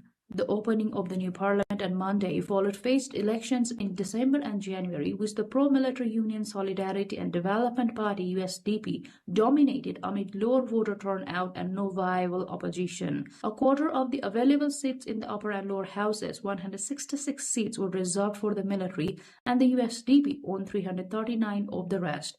29 other parties won from 1 to 20 seats each. During Monday's session, Khin Ee, the chairman of the military-backed USDP, was elected as the Speaker of the lower house. Myanmar's last widely recognized general elections in November 2020 delivered a landslide victory to the National League for Democracy (NLD), led by Nobel Peace Prize winner Aung San Suu Kyi. The military rejected the results, alleging widespread voter fraud without presenting credible evidence.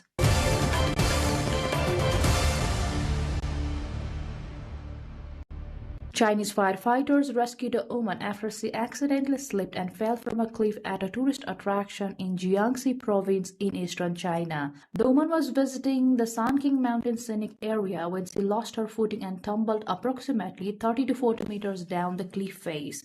Passing tourists heard her cries for help and immediately alerted the officials. Upon arrival, firefighters assessed the situation and found extremely challenging rescue conditions. The cliff was steep and rock, covered with loose rocks and dense vegetation, making conventional rescue methods impossible. The firefighters immediately divided into two groups. One established stable anchor points at the cliff top, creating a secure operational platform. A fully equipped firefighter then rappelled down to the trapped woman, securing her with a safety harness, and the team began the hauling operation. The woman was successfully brought to safety. Paramedics on the scene checked her and confirmed that she had sustained a shoulder injury requiring a hospital treatment.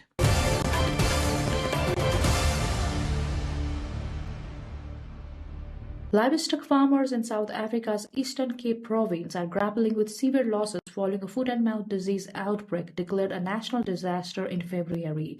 The outbreak has spread despite a government campaign launched in January to vaccinate nearly 20 million cattle over the next decade. Farmers say delayed action allowed the virus to escalate, threatening livelihoods and the regional livestock industry. Officials are working to contain the outbreak and prevent further economic damages, while vet teams continue mass vaccinations and quarantines across the affected areas. The outbreak has intensified scrutiny over South Africa's disease management protocols. It is warned that prolonged disruptions could have ripple effects on domestic meat supply, export revenues, and the broader agricultural economy.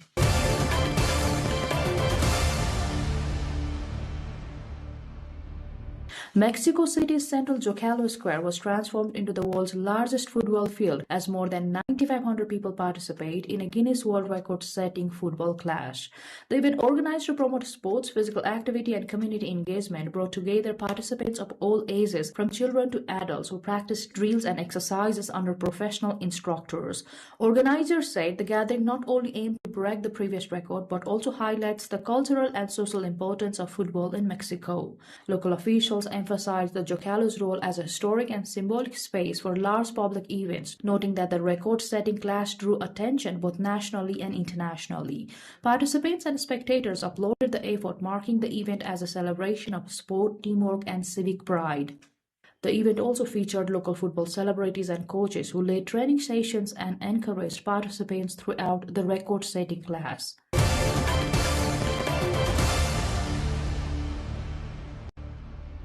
Riverine communities and scientists have released approximately 1,500 Amazonian turtles into the Rio Negro as part of the conservation program aimed at supporting the species' reproduction.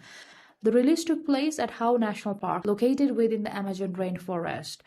Officials said the program seeks to bolster wild populations of the turtles, which are threatened by habitat loss and illegal hunting. Local communities collaborated with researchers to ensure the safe return of the turtles to their natural environment, emphasizing the importance of preserving biodiversity in one of the world's largest and most ecologically significant river systems. The initiative forms part of broader conservation efforts in Amazonas state to protect endangered species and maintain the ecological balance of the Amazon rainforest.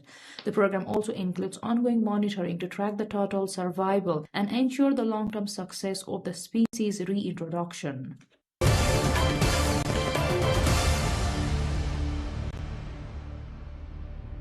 One Battle After Another, directed by Paul Thomas Anderson, was the biggest winner at this year's Academy Awards, taking home 6 Oscars, including Best Picture, Best Director, Best Adapted Screenplay, Best Film Editing, Best Production Design, and Best Original Score. In acting categories, Jess E. Buckley won Best Actress for her performance in Hamnet, becoming the first Irish winner in the category. Michael B. Jordan took Best Actor for Sinners. Sean Penn and Amy Madigan won Supporting Acting honors. Another historic moment came when cinematographer Autumn Durrell won Best Cinematography for Sinners, becoming the first woman to receive the award. Other notable winners included movies such as Frankenstein, K-pop Demon Hunters, and Avatar: Fire and Ash, which were recognized across technical and creative categories. The ceremony highlighted several milestones, underscoring the growing recognition of diverse talent across the movie industry.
विश्व सम्पदा स्थल चाहिँ 1979 मा नेपालको तर्फबाट विश्व सम्पदाको रूपमा चाहिँ सूचीकृत भएको थियो र त्यसमा चाहिँ अपरेसनल गाइडलाइन अब भनौँ न नेपालले 1972 को चाहिँ वर्ल्ड हेरिटेज कन्भेन्सन भन्ने जुन कन्भेन्सन थियो त्यो कन्भेन्सनमा चाहिँ साइन गरिसकेपछि 78 मा साइन गर्यो र 76 मा साइन गरेर 78 मा चाहिँ नेपालले पठाएको थियो र त्यतिखेर पठाउँदाखेरि नेपालले यो सांस्कृतिक सम्पदाको तर्फबाट काठमाडौँ उपत्यका विश्व सम्पदा स्थल र प्राकृतिकको तर्फबाट चाहिँ सगरमाथा राष्ट्रिय निकुञ्जलाई चाहिँ यो सूचीमा सूचीकरण गर्नको लागि पठाएको थियो। त्यो मध्ये चाहिँ अपरेसनल गाइडलाइनको अनुसार क्राइटेरिया 3, 4 र 6 जुन चाहिँ एकदमै असाध्यै विश्वव्यापी महत्त्व भएको भनेर जुन आउटस्ट्यान्डिङ युनिभर्सल भ्याल्यू भनेर भन्छौँ हामीले यो 3वटा क्राइटेरियाको आधारमा नेपाल सरकारले तत्कालीन अवस्थामा चाङ्गु नारायण सहित बाँकी 6वटा सम्मिलित भएको समावेश भएको चाहिँ काठमाडौँ उपत्यका विश्व सम्पदा स्थल भनेर चाहिँ सूचीकरणको लागि प्रस्ताव गरेको थियो 78 मा र 79 को सेसनले चाहिँ वर्ल्ड हेरिटेज कमिटीको सेसन भनेको बैठक ले चाहिँ यसलाई सूचीकृत गर्ने चाहिँ निर्णय गरेको थियो। त्यसैले यो एज ए होल 7वटा 7 in 1 वर्ल्ड हेरिटेज प्रपर्टी भनेर भन्छौँ हामी। यो काठमाडौँ उपत्यका विश्व सम्पदा स्थल चाहिँ त्यसरी चाहिँ विश्व सम्पदा सूचीमा चाहिँ सूचीकरण भएको थियो।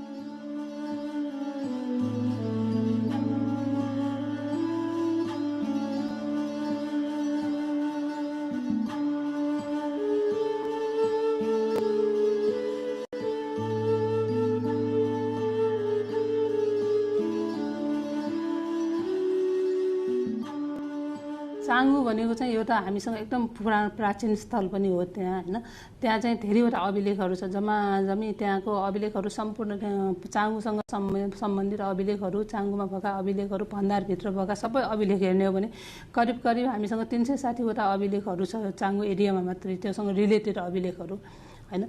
र त्यसमध्ये अहिलेसम्म प्राप्त सबभन्दा पुरानो अभिलेख भनेको मानदेवको 386 को अभिलेख हो हैन। त्यो भनेको राजा मानदेवले आफ्नो विजयपछि जब सामन्तहरू सबैलाई कब्जा गरिसकेपछि राखेको अभिलेख हो। यो अभिलेख चाहिँ एउटा स्तम्भमा छ त्यहाँ र त्यो अभिलेखमा चाहिँ लिच्छवी लिपिमा लेखिएको छ र संस्कृत भाषामा लेखिएको छ। एकदम प्योर संस्कृत भाषामा लेखिएको छ, राम्रो एकदम शुद्ध भाषामा लेखिएको छ। र त्यसमा चाहिँ उसले राजा मानदेवले जब पूर्व र पश्चिमको सामन्तहरूलाई दबाइसकेपछि उसले विजय स्तम्भको रूपमा त्यसलाई स्थापना गरेको हो। र यो अभिलेखलाई चाहिँ अहिलेसम्म हामीसँग धेरै विवरण, हामीसँग हुन त लिच्छवी कालका त्योभन्दा पुराना अभिलेखहरू पनि छन् हैन। र जस्तै दोस्रो शताब्दीको जय वर्माको सम्मत 160 को अभिलेख छ हामीसँग। अनि त्यसपछि 381 को अभिलेखहरू पनि छन्, तर त्यसमा चाहिँ विवरण एकदम छोटो छोटोमा छ। तर यो अभिलेख भनेको सम्पूर्ण विवरण लिच्छवी वंशको, जस्तै मानदेवले आफ्नो वंश समेत 3 पुस्ता समेत उल्लेख गरेर लेखेको र आफ्नो आमाको समेत नाम उल्लेख गरेर राखेको अभिलेख भएकोले त्यो बेलाको सिनारीहरू, त्यो बेलाको इतिहास, धर्म, संस्कृतिहरू धेरै भएको अभिलेखमा भएको हुनाले यो अभिलेख चाहिँ विशेष महत्त्वपूर्ण छ। नेपालकै सन्दर्भमा पनि यो अभिलेख चाहिँ विशेष महत्त्वपूर्ण छ।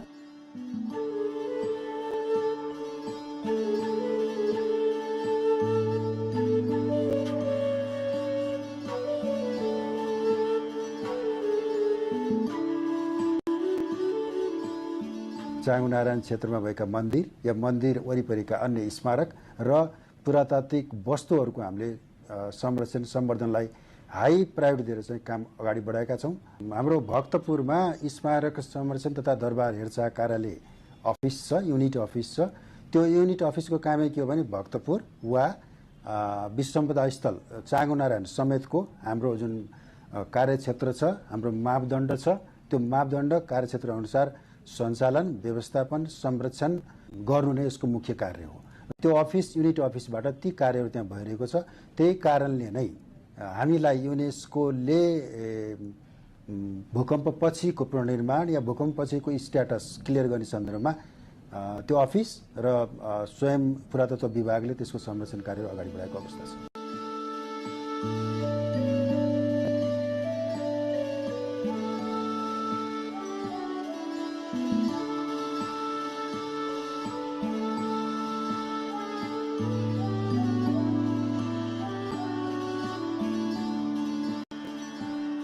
मानदेवले राखेको गरुड स्तम्भ पछि गएर कालान्तरमा विभिन्न कारणले त्यो भाँच्यो। भाँचेपछि त्यो स्तम्भमाथि रहेको गरुड चाहिँ नि भुइँमा झर्यो। जुन तपाईँले गरुड देख्नुहुन्छ चाँगु नारायणको ठ्याक्कै मन्दिर अगाडि हात जोडेर बसेको मानव आकार छ अनि पछाडि प्वाख बनाइया छ हैन। त्यसले पखेटाहरूले त्यो गरुड चाहिँ नि सम्भवतया मानदेवले नै चढाएको भन्ने मानिन्छ। त्यो कलामा डेफिनेटली हामीले के मथुरा शैलीको देख्छौँ। त्यो गरुडको जुङ्गा पनि बनाएको देख्नुहुन्छ, माथि एउटा सानो डोरीले बाँधेर क्लिपहरू लगाएको एउटा मुकुटको जस्तै किसिमका त्यो देखिन्छ। सम्भवतया त्यो मानदेवकै प्रतिमूर्तिको रूपमा त्यही उसको पर्सनालिटी अनुसार उसको जीवडाल अनुसार गरुड बनाइएको हो भन्ने एक थरीको भनाइ छ।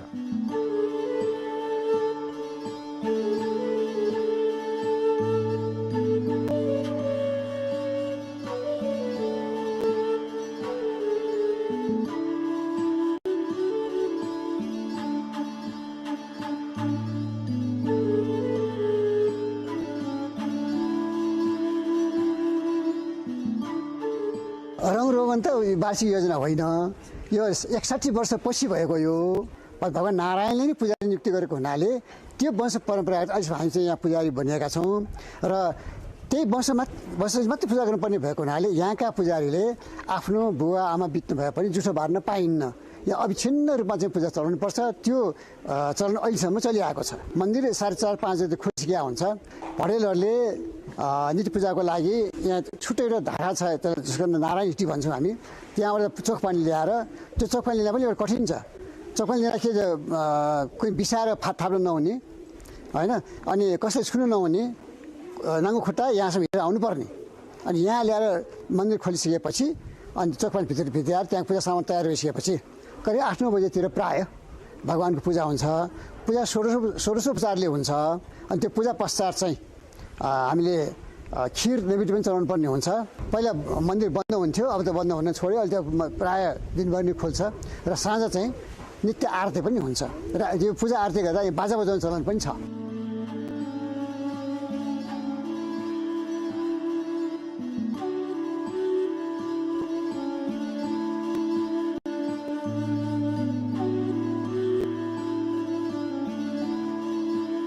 लिच्छवीकालीन मूर्तिकलाको विशेषता चाहिँ नि के छ भने मास कलरको हुन्छ, मास रङको, ब्ल्याक बेसल्ट भन्छ। त्यो ढुङ्गाको क्वालिटी सारो ढुङ्गाबाट बनाएको हुन्छ र त्यसमा मास रङको चाहिँ नि लेपन गरेको देखिन्छ। त्यसपछि मूर्ति बनाइन्थ्यो, किनभने मूर्तिको त्यो खुट्टाको हातको कापा भित्र पनि त्यो पलिसिङ गरेको देखिन्छ। त्यो सम्भवतः पहिला ढुङ्गामा नगरिकन त्यसरी त भित्रभित्र गर्न त गाह्रो हुन्छ पलिसिङ गर्न। त्यसकारण उनीहरूले घोटेर ढुङ्गालाई चाहिँ नि पहिला बनाएपछि अनि त्यसपछि त्यो ढुङ्गालाई घोटेर तयार पारेपछि अनि उनीहरूले मूर्ति कुद्या हुनुपर्छ। स्ट्रङ्गेस्ट टेक्नोलोजी उनीहरूले युज गरेको देखिन्छ।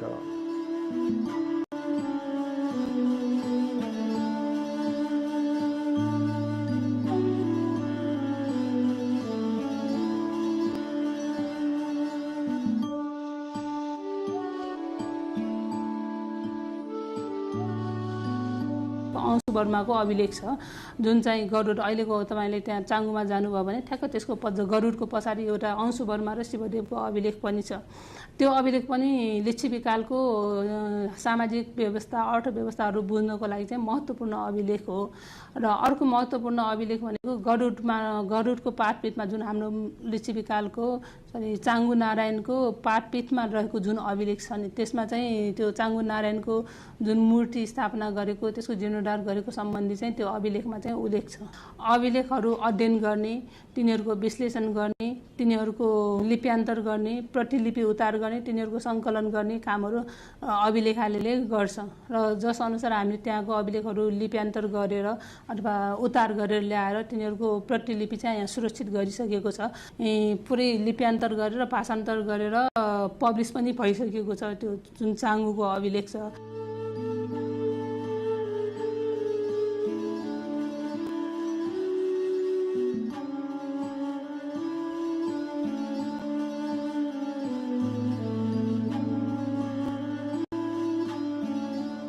रामको वर्ण हैन, अनि यो जस्तै अब नारायणको वर्ण के हो, यहाँ बाजेहरू हुनुहुन्छ उहाँहरूसँग बसेर सल्लाह गरेर अनि वर्ण अनुसारको हामीले चाहिँ यो कलर गर्ने हो। अब जस्तै कि यो चाहिँ श्रीराम, यो श्रीराम उहाँको चाहिँ यो अलि निलो आकाशी वर्णको हुन्छ।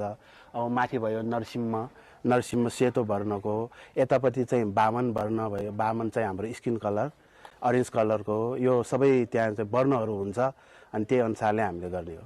कुन्नाको चाहिँ हरियो कलरको कोहरा। अब कोहराको सिम किन राखेको भन्दा कोहरा चाहिँ यो उड्ने कोहरा, नेवार भाषाबाट बोसल भन्छ, बलियो पनि। उसले यो मन्दिरको पुरा यो छत हुन्छ नि उसको भारै उसले बोकेको छ, कुन्ना कुमार 4 कुन्नाले। त्यही भएर उसको त्यो अनुहारको आकृति पनि अलि रिसाएको जस्तो, अलि उसलाई गाह्रो भएको जस्तो फिल गरेर नै बनाएको छ, राम्रो नै बनाएको छ। सबभन्दा पहिला चाङ्गो नारायण, चाङ्गो नारायण पछि शेष नारायण पछि विसुङ्गो नारायण, विसुङ्गो नारायण पछि तपाईँको इचङ्गो नारायण राखेको छ लाइनै। अनि बिचमा चाहिँ तपाईँको यमराजको चाहिँ तुराल राखिएको छ यहाँ ठ्याक्कै दक्षिणतिर फर्काएर। यो यमराजको चाहिँ हटबाट अरू मन्दिरमा चाहिँ पाइँदैन, यहाँ चाहिँ राखिएको छ। अनि पछि पश्चिममा चाहिँ तपाईँको वरुणको राखेको छ। वरुण भनेपछि नागको राजा। मत्स्य नारायण, वराह, नरसिंह लाइनै मिलाएर राखिएको छ। अनि तपाईँ फेरि दक्षिणबाट अब तपाईँ उत्तर दिशा जानुभयो भने वामनको तपाईँले तुनार हेर्नुहोस् है, 3वटा खुट्टा हालेको छ। जुन चित्र छ यो कलाकारले बनाएको काठको, त्यो कहीँ पनि पाउँदैन, यही चाङ्गुनारायणमा पाउँछ। कृष्णको छ, रामको, परशुरामको लाइनै मूर्तिहरू राखेको छ। पूर्व दिशामा जानुभयो भने भगवान बुद्धको मूर्ति त्यो स्वरूपमा त्यो चित्रमा जुन राखेको छ, ठ्याक्कै अनुहार चाहिँ नारायण विष्णुकै राखेको छ। स्तुपा समातिरहेको छ, तपाईँले त्यहाँ हेर्नुहुन्छ। त्यो चाहिँ हाम्रो के भन्छ नारायणजी चाहिँ हाम्रो यो बुद्ध भगवानको स्वरूपमा राखेको छ।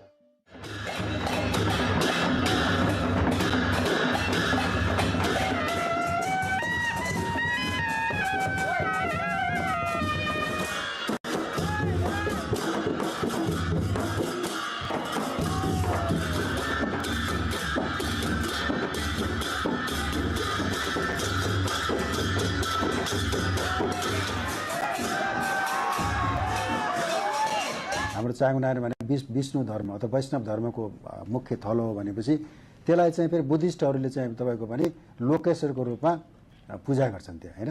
भनेपछि बुद्धिस्ट र हिन्दूको एउटा चाहिँ संयोजन, धार्मिक संयोजनको साथसाथै त्यहाँबाट आउने त्यो कलशलाई वा चाहिँ नारायणको प्रतीकात्मक स्वरूपलाई हनुमान ढोका ल्याउने र चाहिँ कुमारी समेत दर्शन गर्ने र कुमारीको दर्शन जो त्यहाँ आफ्नै किसिमको विधि परम्परा छ र त्यो कलशको दर्शन गर्नलाई त्यहाँका अरू अब के अरे धर्मावलम्बीहरू जो चाहिँ त्यो धर्ममा आस्था राख्नुहुन्छ उहाँहरू आएर चाहिँ धर्म दर्शनका कुराहरू अथवा त्यो कलशको दर्शन गर्ने परम्परा अहिले पनि छ। यसले चाहिँ एकातिर भक्तपुर र कान्तिपुरको एउटा सम्बन्धको राम्रो सम्बन्धको स्थापना गर्छ भनेपछि पछि तपाईँको पृथ्वीनारायण शाहले काठमाडौँ अट्याक गरेर नयाँ राज्य अथवा नेपाल राज्य स्थापना गर्ने सन्दर्भमा पृथ्वीनारायण शाहले यहाँ आएका चलन मैले अघि भनेको थिएँ प्रथा धर्मलाई पनि उनले चाहिँ हस्तक्षेप गरेनन्, सबैलाई स्वीकारे र एज ए स्टेट हेड रूपमा उनको वासस्थान त्यहाँ भएको नाताले चाहे मल्ल राजाहरूले पनि त्यहीँबाट सुरु गरे, त्यसपछि पृथ्वीनारायण शाहले पनि त्यही त्यो कामलाई कन्टिन्यू दिएको अवस्था पाइन्छ।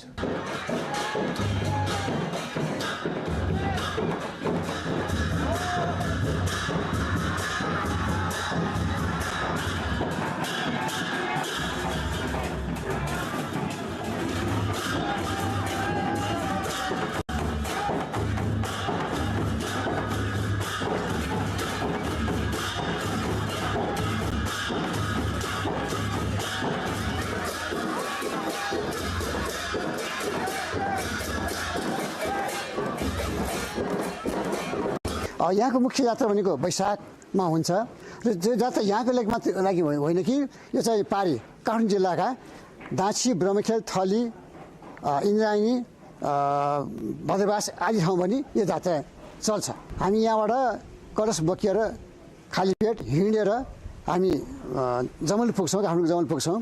अनि जमलसम्म चाहिँ यहाँको बाजा जान्छन्। अनि जमल पुगेपछि यहाँको बाजा फर्किन्छ। त्यहाँ गुरुजीको पल्टनले हामीलाई स्वागत गर्छ। त्यहाँबाट पूजा सामान्य पूजा भएपछि हामी चाहिँ गुरुजीको पल्टन सँगसँगै हामी चाहिँ हनुमानढोका पुग्छौँ। अनि त्यहाँ जीवित देवी कुमारीको आगमन हुन्छ अनि उहाँको उपस्थितिमा हामीले लसकुश स्वागत गरेर दरबारभित्र भित्राइन्छ र त्यहाँको पूजा पश्चात चाहिँ अनि राष्ट्र प्रमुखका हामी दर्शन गर्नु पहिला राजाका जान्थ्यौँ अहिले राष्ट्रपतिका जान्छौँ। कला वस्तु प्रविधिसँग गाँसिएको हाम्रो इन्टेन्जिबल पाटो अभौतिक पाटो त्यसको पूजा व्यवस्था धर्म आस्था जात्रा जो अविच्छिन्न रूपले चलिआएका छन् त्यसको मूल्य मान्यता अहिले पनि त्यहाँका जनता या समग्र ती धर्मावलम्बीहरूसित अविच्छिन्नता रूपले चलिआएको छ र त्यो इन्टिग्रिटी त्यो अथेन्टिसिटी त्यो चाहिँ त्यसको समग्रमा त्यसको आउटस्ट्यान्डिङ युनिभर्सल भ्यालीलाई हामीले कायम गर्न सक्या हुनाले युनेस्कोले त्यसलाई विश्व सम्पदा सूचीमा राखेको। विश्व सम्पदा सूचीमा राख्नुको तात्पर्य पनि त्यो हो कि ती विषय वस्तु चाहिँ राष्ट्रिय मात्र नभएर अन्तर्राष्ट्रिय महत्त्वका विषयवस्तु बनुन्।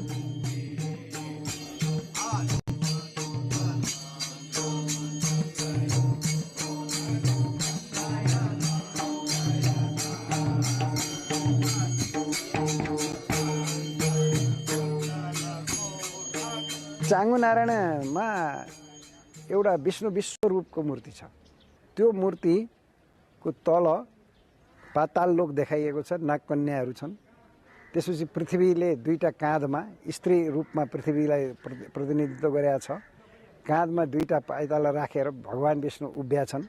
त्योभन्दा माथि विभिन्न दिक्पालहरू, अन्य सूर्य चन्द्र, अझ माथि गएपछि आकाश, यिनीहरू सबैको प्रतिनिधित्व हुने गरी देवगणहरू ऋषिगणहरू पनि देखिन्छ र अर्जुनले चाहिँ हात जोडेर बसेको दृश्य पनि त्यसमा कुदिएको छ। त्यो मूर्ति साउथ इस्ट एसियामै मलाई जहाँसम्म लाग्छ दुर्लभ मूर्ति हो। देब्रेतिरको चाहिँ केही पार्टहरू भाँच्चिएको छ, होइन भने मूर्ति धेरै नै राम्रो छ। त्यो पछि कसरी भाँच्यो भन्ने थाहा हुन सकेको छैन। मुखबाट त्यहाँ मूर्तिमा हेर्नुभयो भने एउटा मान्छे निस्किया देख्नुहुन्छ, त्यो द्याट इज कल्ड ब्राह्मण।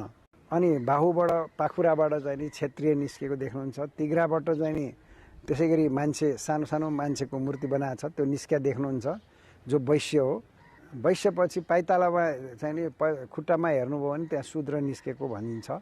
त्यसरी एउटा समाजको स्वरूपलाई पनि उसले चित्रण गरेका छ। उनी सुतेका छन्। विश्वरूपको त्यो मूर्ति निकै नै उत्कृष्ट मानिन्छ र अब त्यसलाई कसैले 7औं शताब्दी भनिन्छन्, कसैले 8औं, मूर्तिमा लेखिया छैन, तर 8औं शताब्दीतिरको हुनसक्छ भन्ने अनुमान चाहिँ नै हामीले गरेका छौँ। विश्वरूपकै अगाडिपट्टि त्रिविक्रम वामनको मूर्ति पाउनुहुन्छ। त्यो त्रिविक्रम वामन भनेको खुट्टा उचालेर एउटा आकाशतिर फर्काएको, एउटा चाहिँ नि पातालतिर फर्काएको मूर्ति पाउनुहुन्छ, जसमा हामीले अनुमान गर्दाखेरि लगभग हाराहारी 7औं 8औं शताब्दीकै 8औं शताब्दीतिरकै हुनुपर्छ भन्ने एउटा अनुमान चाहिँ गर्छौँ। 8औं शताब्दीतिरकै नरसिंहको मूर्ति पनि त्यहाँ राखेको छ। त्यो पनि सेम ब्ल्याक बासल्टको हो, तर त्यहाँ चाहिँ नि पलिसिङ पनि तपाईँको मास कलरको पलिस गरेर देख्नुहुन्छ। त्यहाँबाट यो तीनवटा मूर्ति विशेष उल्लेखनीय छन् भने चौथो अर्को मूर्ति पनि त्यहाँ उल्लेखनीय छ, जसलाई गरुड नारायण भनिन्छ। अब भनाइ के छ भने अब भित्र मूर्ति त हेर्न दिन्नन् होइन, तर त्यहाँभित्र पनि गरुडमा चढेको नारायणकै मूर्ति हो, गरुड नारायण नै हो। त्यस्तै किसिमको गरुडमा विष्णु चढेको एउटा मूर्ति छ, जो हाम्रो 10 रुपियाँको नोटमा पनि तपाईँले छापेको देख्नुहुन्छ। त्यसमा के देखाइएको छ भने विष्णुले अनि वाहनमा चढेर उडिरहेको अवस्थामा देखाउने यो प्रचलन धेरै पहिलादेखि नै छ र यिनीहरू यो मूर्ति पनि त्यही पलिसिङको छ। अनि शास्त्रमा जस्तो शरीर बयान गरेको छ त्यस्तै, अनि हात खुट्टाहरू जस्तै अङ्ग मिलेको भन्छौँ क्या हामी। त्यो जति लामो हात हुनुपर्ने हो त्यति लामो हात छ, जति लामो खुट्टा हुनुपर्ने त्यस्तो मान्छेको खुट्टा कत्रो हुन्छ।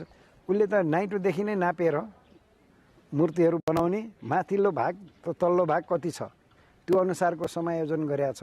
त्यसैले लिच्छवीकालीन मूर्तिहरूमा यो विशेषता चाहिँ नि उत्कृष्ट किसिमको छ। ट्रेडिसनल जुन हामी परम्परागत रूपमा चाहिँ असाध्यै धनी भनेर जुन भन्छौँ, अमूर्त सम्पदा, अभौतिक सम्पदा, त्यो भौतिक र अभौतिक सम्पदा बिचको चाहिँ जुन एउटा लिभिङ नेचर छ, लिभिङनेस भनेर जुन हामी चाहिँ यो जीवन्त सम्पदा भन्छौँ, त्यो जीवन्त सम्पदा मध्यकालदेखि अहिलेसम्म चाहिँ कन्टिन्यू छ भनेर चाहिँ, र त्यो भएकोले गर्दाखेरि संसारमा यस्तो चिज कहीँ पनि छैन, यहाँ मात्रै छ। त्यसैले यसलाई चाहिँ संसारभरिकै मान्छेको चाहिँ सम्पत्ति हो, सम्पदा हो भनेर हामीले चाहिँ दर्ता गऱ्यौँ। भनेपछि सूचीकरण गऱ्यौँ भनेपछि त्यही रूपमा चाहिँ हामीले बचाइराख्न चाहिँ सबभन्दा ठुलो चाहिँ दायित्व हो।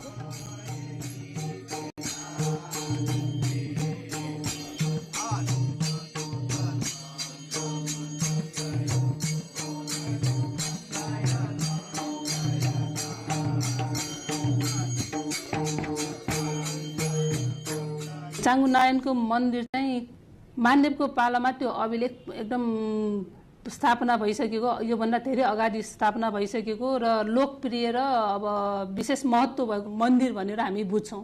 किनभने राजा आफैले विजय स्तम्भ राख्ने विशेष महत्त्वको साथ चाहिँ राजा मानदेवले त्यो ठाउँमा अभिलेख राख्नु भनेको त्यो ठाउँमा पहिलेदेखि नै भव्य मन्दिर थियो, त्यहाँ मन्दिर थियो र यो विशेष राजकीय महत्त्वको स्थान थियो, त्यो मन्दिर थियो भनेर बुझिन्छ। त्यो हेर्दा पनि त्यो मन्दिर राजा मानदेवभन्दा धेरै अगाडि बनिसकेको भन्ने बुझिन्छ।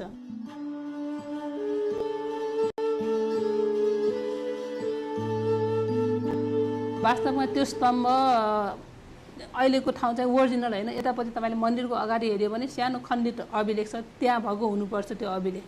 तर विभिन्न अब चट्याङ अथवा विशेष कारणले त्यो ढल्यो र त्यो अभिलेख भाँच्यो। तर त्यति भाँचिसकेपछि पनि त्यो ढुङ्गाको अभिलेख त सुरक्षित भयो, धेरै पार्ट त सुरक्षित छ अहिले। त्यो सुरक्षित भएको कारणले त्यो अभिलेख इट्सेल्फ सुरक्षित अहिलेको अवस्थामा छ र मान्छेले अभिलेख त्यहाँको स्थानीय लोकलले पनि त्यो अभिलेखको महत्त्व बुझेकोले त्यसलाई चाहिँ क्षति हुने सम्भावना कम छ। त्यस्ता अभिलेखहरू चाहिँ हामीले यदि सुरक्षा गर्न सक्यौँ भने हाम्रो इतिहास चाहिँ कालान्तरसम्म जोग्न सक्छ। हामीले थाहा पायौँ, हाम्रा पछिका पुस्तालाई पनि त्यो हामी बचाइदिनुपर्छ। चाङ्गु नारायण चाहिँ नि वान अफ द बेस्ट हाम्रो चाहिँ नेपालको चाहिँ नि आर्ट, आर्किटेक्चर, हिस्ट्री को लागि इम्पोर्टेन्ट साइट हो र कल्चरको लागि इम्पोर्टेन्ट साइट हो। During Lichavi period, Changu Narayan was also known as Dola Shikhar, which refers to a mount or hill in the shape of Doli.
Chauri Khadka hello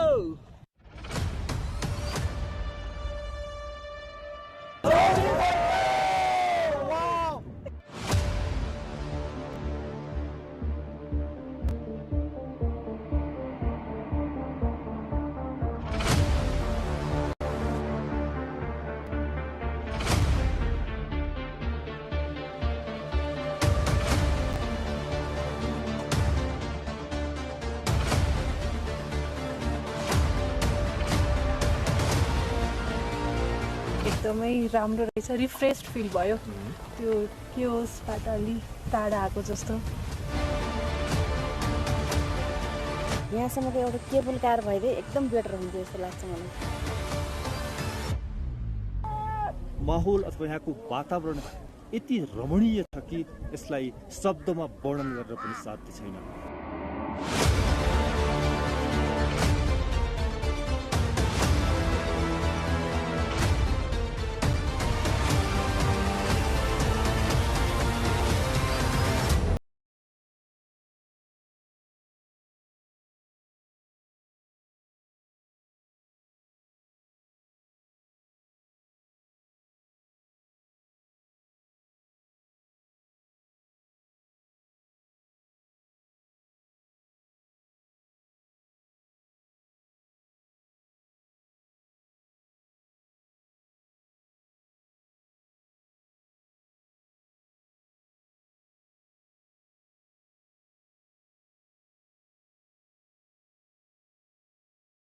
Clay houses stacked upon one another, the white Himalayan peaks, vibrant flower gardens of Bukit Batan, melodious rivers and lakes, and unique authentic arts and culture.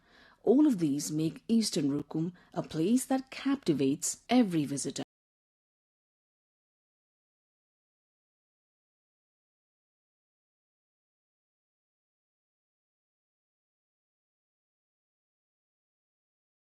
To bring this distant, remote land closer to all. This time our destination is Chauri Khadga, located at an altitude of about 4,000 meters above sea level.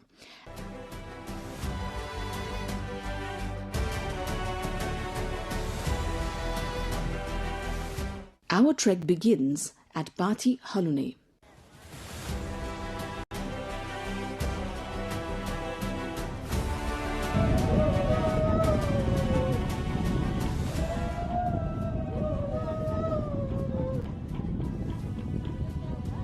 On the border of Eastern Rukum and Baglung along the Mid-Hill Highway. Though it is said that the hike to Chauri Khadga takes around 3 hours, we wonder how long it will take us.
I'm very happy.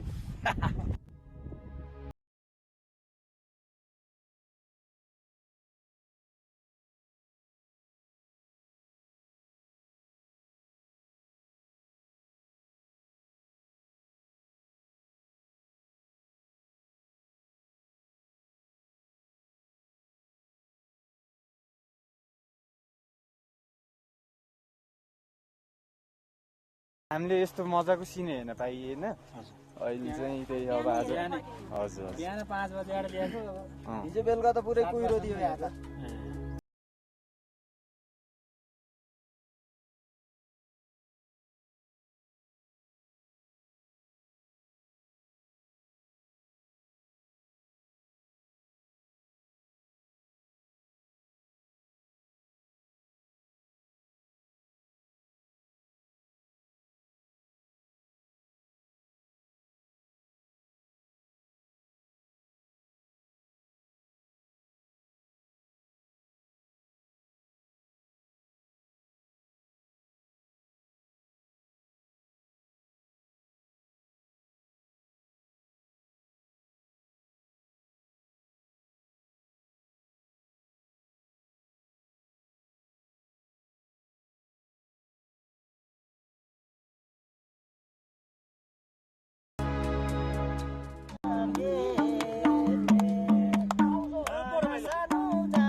Karkas sits high in the hills of Bhumi Rural Municipality 1 in eastern Rukum.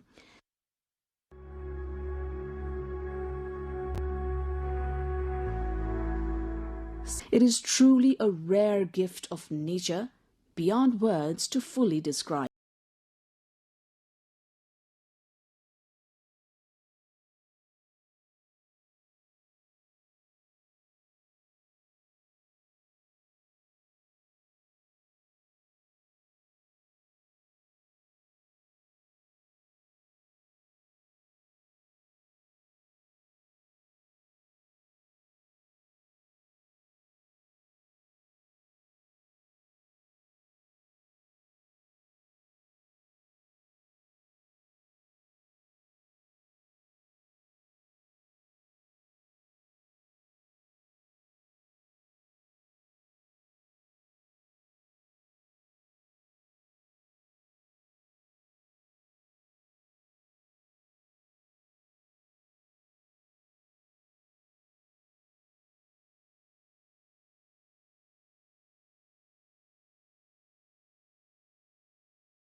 breaks through the northern peaks Puta, Dhaulagiri, Churir and Sisne.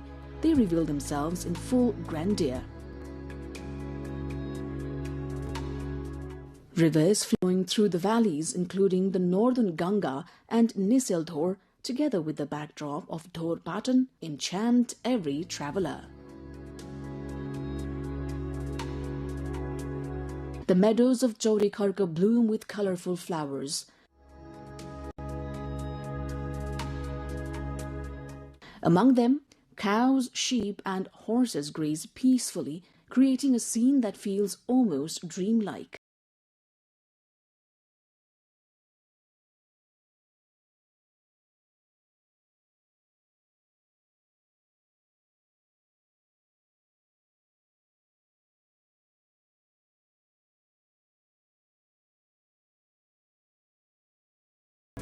Travelers walk along narrow trails, disappearing and reappearing through the mist, immersed in the enchantment of the landscape. हाम्रो वरिपरिको यो डाँडाहरू view भनेको उसु भने wild फ्लावर्सले सबैले एकदम refresh त्यही नै भन्ने होला आउन पनि वर्थ इटै छ.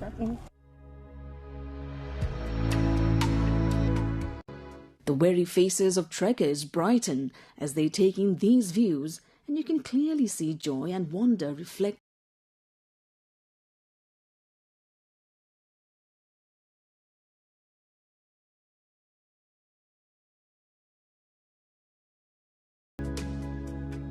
Fatigue melts away into the beauty of nature. Eastern Rukum is blessed with a wealth of natural treasures, mountains, rivers, lakes, caves, and valuable earth.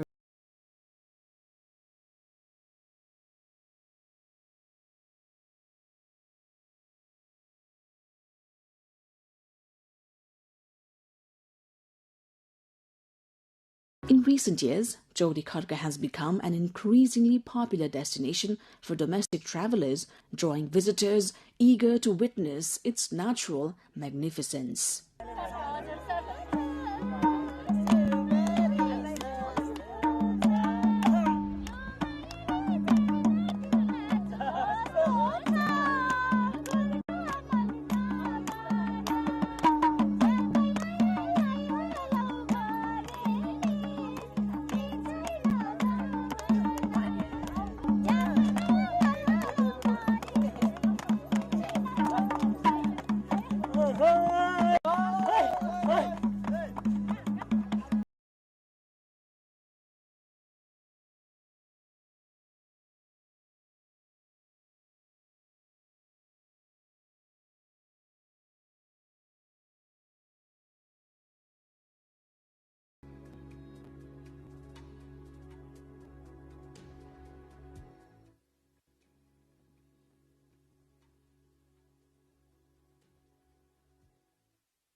Nepal's Election Commission publishes list of officially approved proportional representation. Lawmakers' names of 110 made public.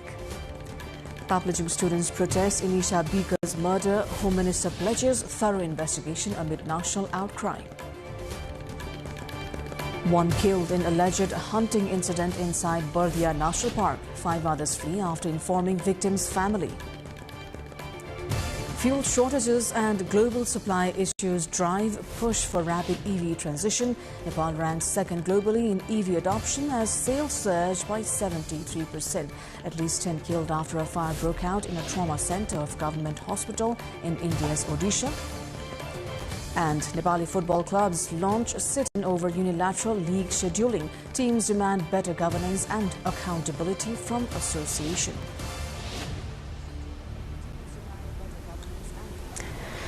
Good evening, I am Sarah Sapsanamarai and this is NTV World News Hour coming to you live from Kathmandu at 2200 hours Nepal time. Now the news in detail.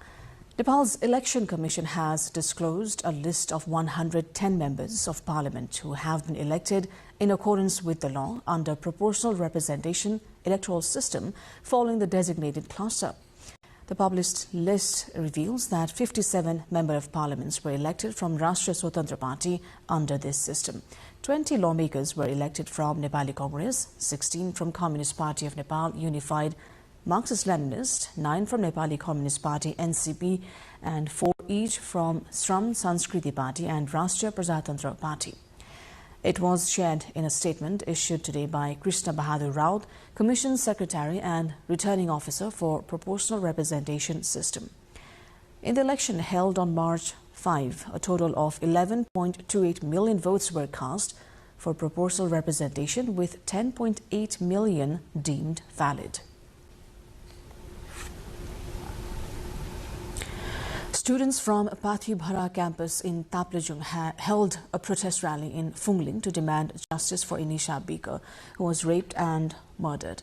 The protesters called on the government to arrest those responsible and impose the harshest possible legal penalties. Beyond this specific case, the students voiced concerns over the rising levels of violence against women, urging the state to conduct impartial investigations and take proactive measures to ensure public safety and security for all citizens.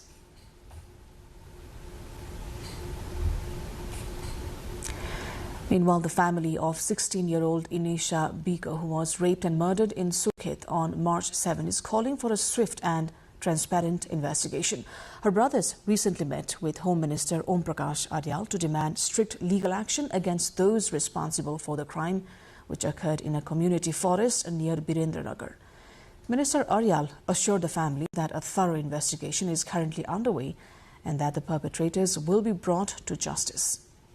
This tragic incident has sparked widespread calls for stronger protection of minors and more effective measures to prevent gender-based violence across the country. One person has died from a gunshot wound during an alleged hunting trip in Bardia National Park, according to police, after 6 individuals who had reportedly gone missing for 10 days entered the park to hunt wildlife. The deceased has been identified as Tob Bahadur Khatri. Family members informed police that Khatri was accidentally shot while the group was hunting.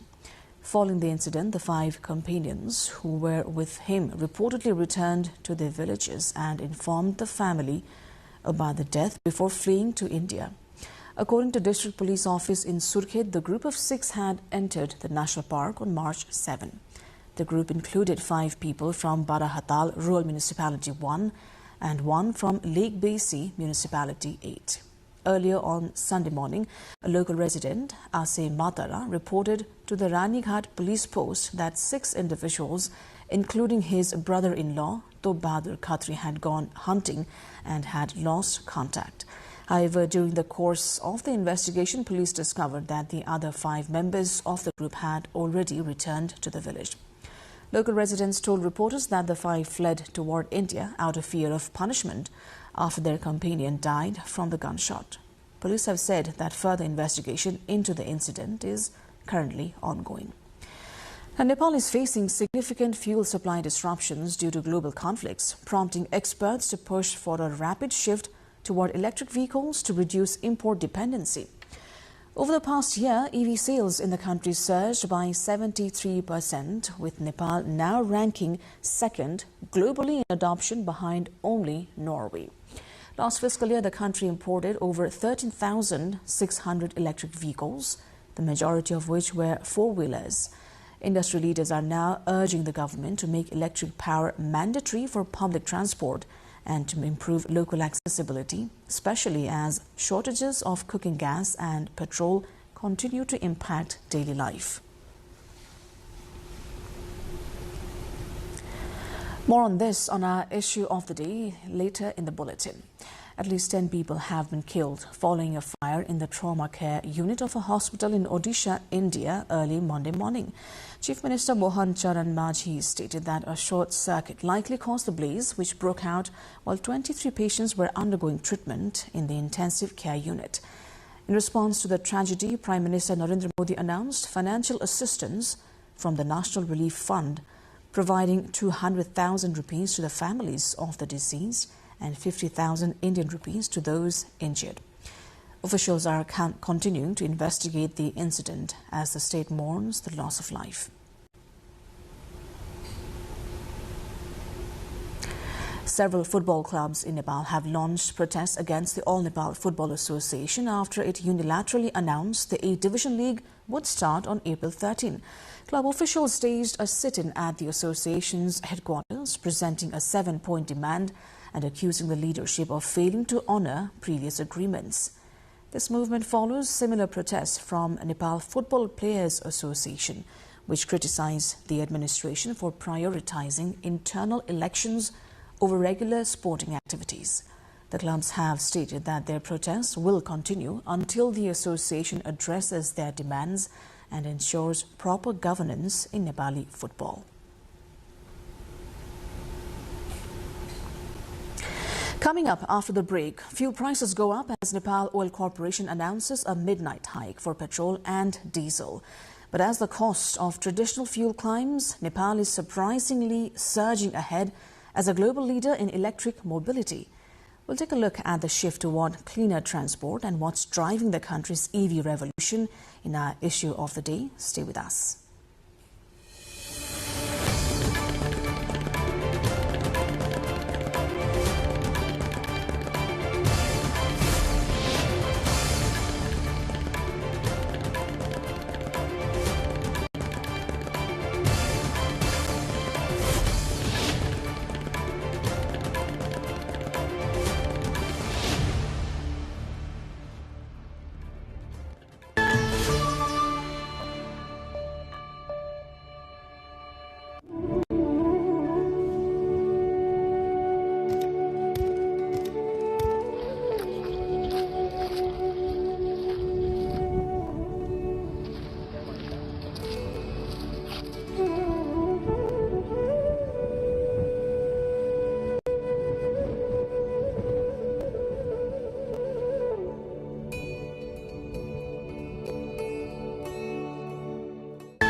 You're watching NTV World and this is News Hour. Welcome back. Time now for issue of the day. Nepal Oil Corporation has hiked the price for petroleum products starting Sunday midnight, driven by rising international costs and updated rates from the Indian Oil Corporation. In Kathmandu, Pokhara and Dipayal, the price of petrol has gone up by 15 rupees to reach 172 per litre, while diesel and kerosene rose by 10 rupees to 152 per litre. The state-owned supplier cited global market pressure as the primary reason for this adjustment and has urged public cooperation during this period.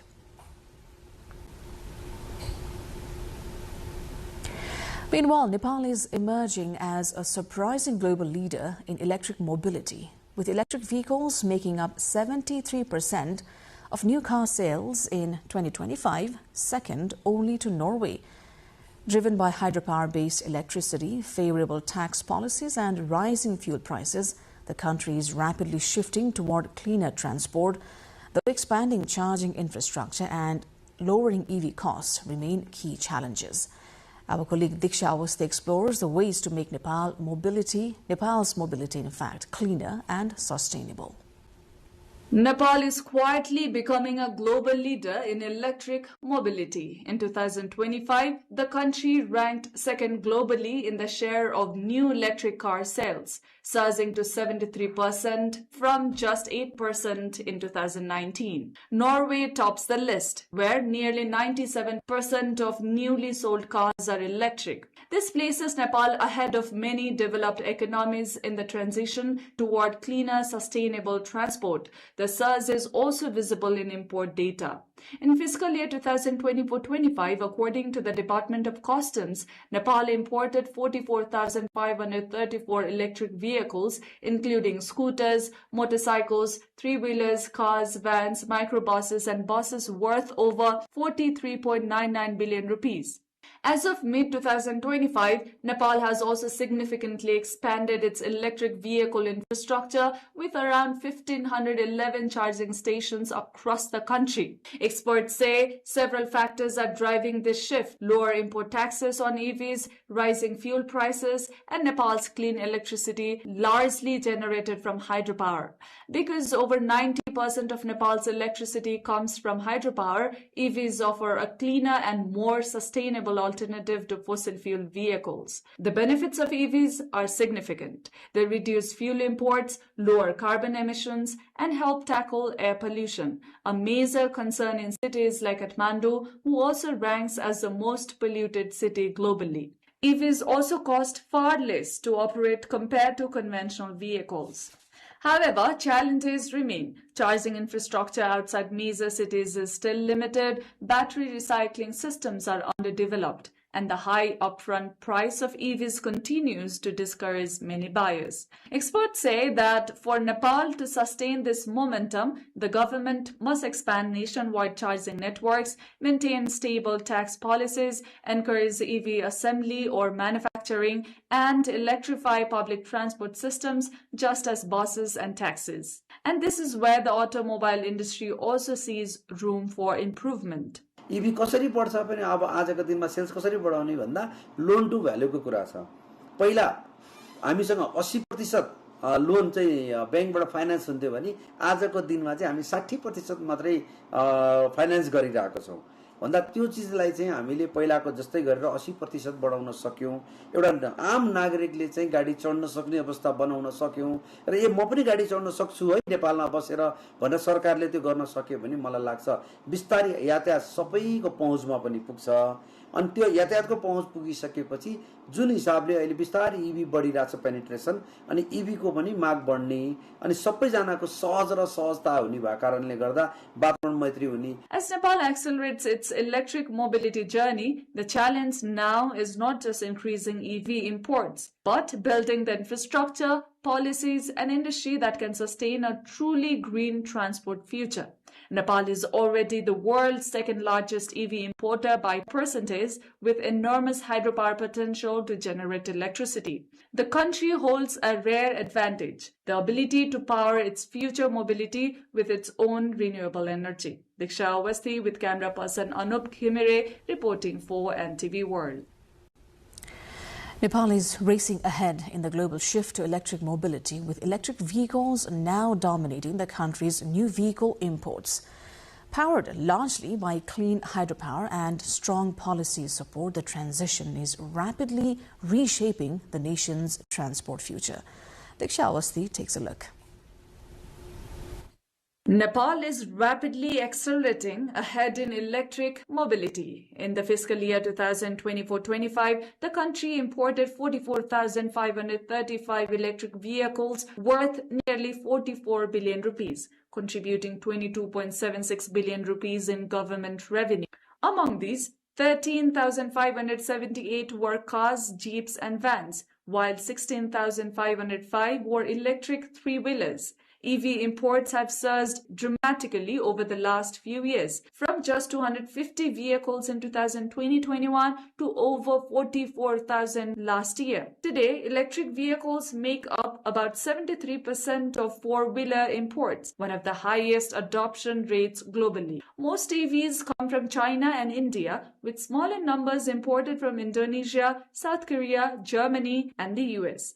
To support this growth, Nepal now has around 1,200 charging stations, and its 3,000 megawatt of mostly hydropower electricity ensures these vehicles run on clean energy. Attracting towards EV is largely due to its comparatively affordability and operating cost, cut carbon emissions, and help tackle urban air pollution, especially in Kathmandu.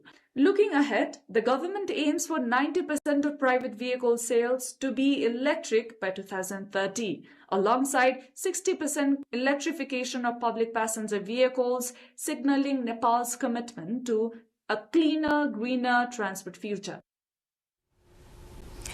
And in this context, today we've asked in our public pulse segment, what should Nepal do to promote the use of EVs? Let's have a look.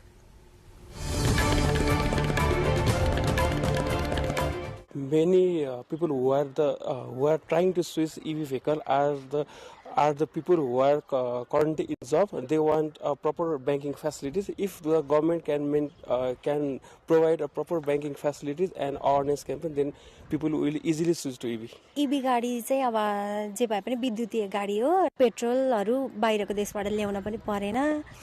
अनि त्यसमा खर्च पनि भएन. नेपालमै उत्पादन हुने विद्युतीयबाट चलाउँदा चाहिँ नेपाललाई पनि फाइदा, पैसाहरु पनि बाहिर जाने भएन, यतै रहने भयो. As you know, Nepal is rich in water. We can produce electricity easily as compared to fuel petrol scooter. It is way more easier because it does not cause any air pollution, noise pollution. EV scooter does not produce any noise compared to petrol scooter. I believe government should increase producing electricity in Nepal. As we all know, Nepal is rich in water resources, and also government should focus on laws and policies related to EV. Yes, I actually do a electric vehicle.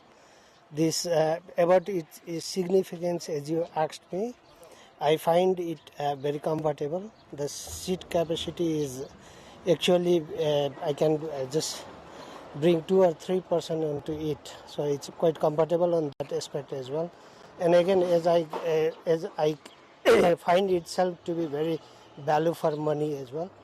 The EV market itself is growing, so it's really helping me out for luxurious tours and travels.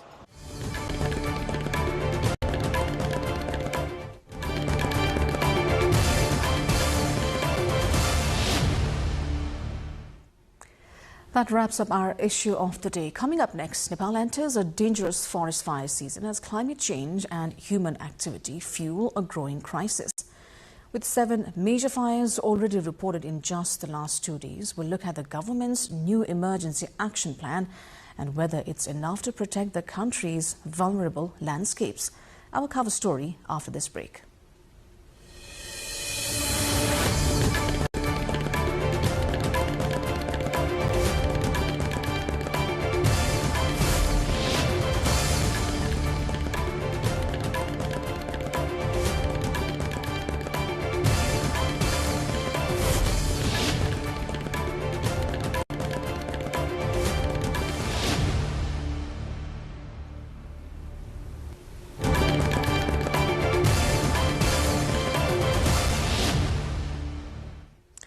You're watching News Hour here on NTV World. I'm Sarah Sapsanamarai. Welcome back. Time now for our cover story of the day. Nepal has entered the peak forest fire season, and if the authorities are to be believed, the threat is getting bigger every passing year. Forest fires are becoming a major issue not just because of human activities, but also due to climate change. According to National Disaster Risk Reduction and Management Authority, 7 incidents of forest fires have already been recorded in 5 districts within the last 2 days.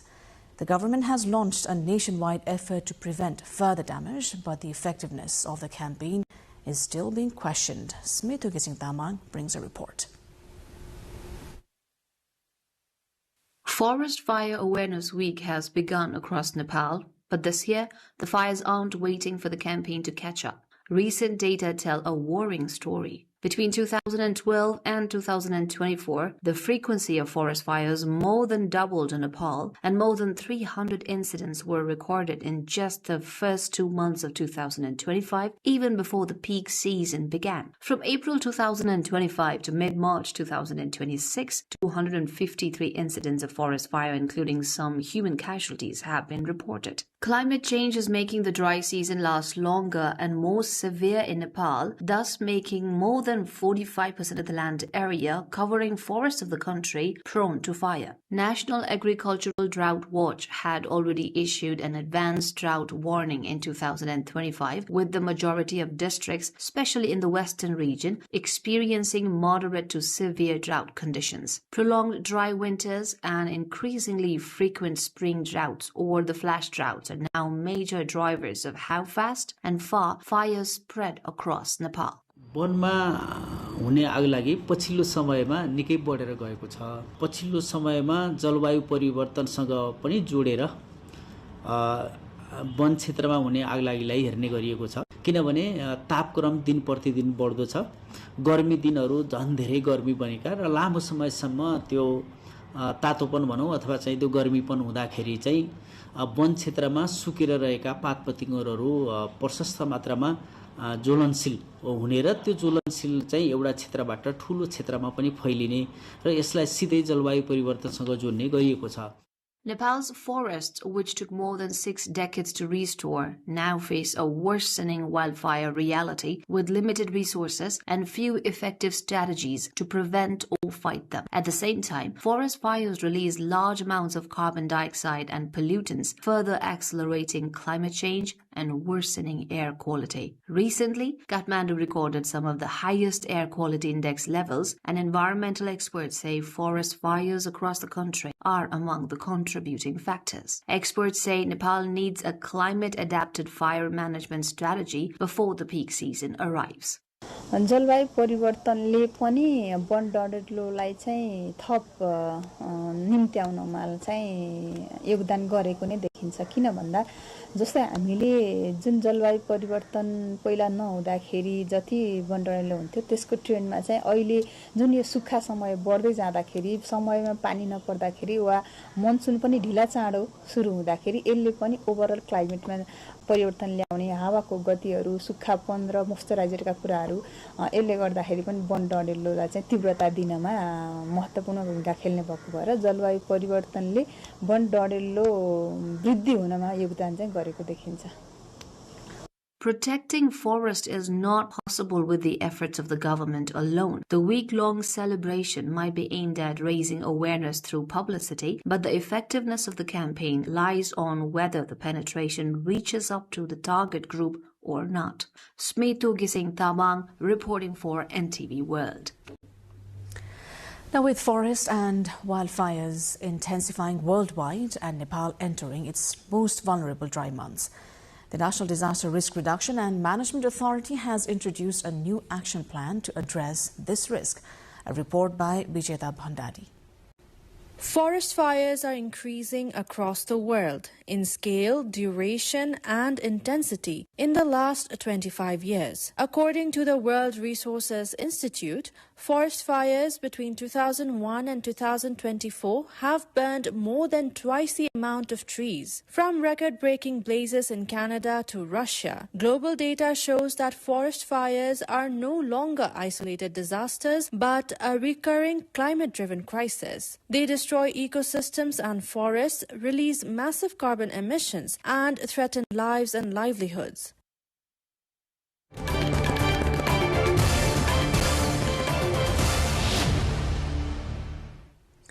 Moving on to other news, the Non-Resident Nepali Association's 12th Global Conference concluded in Kathmandu with the unanimous selection of Dr. Hemraj Sharma as the new president, following a consensus that emphasized unity within the diaspora.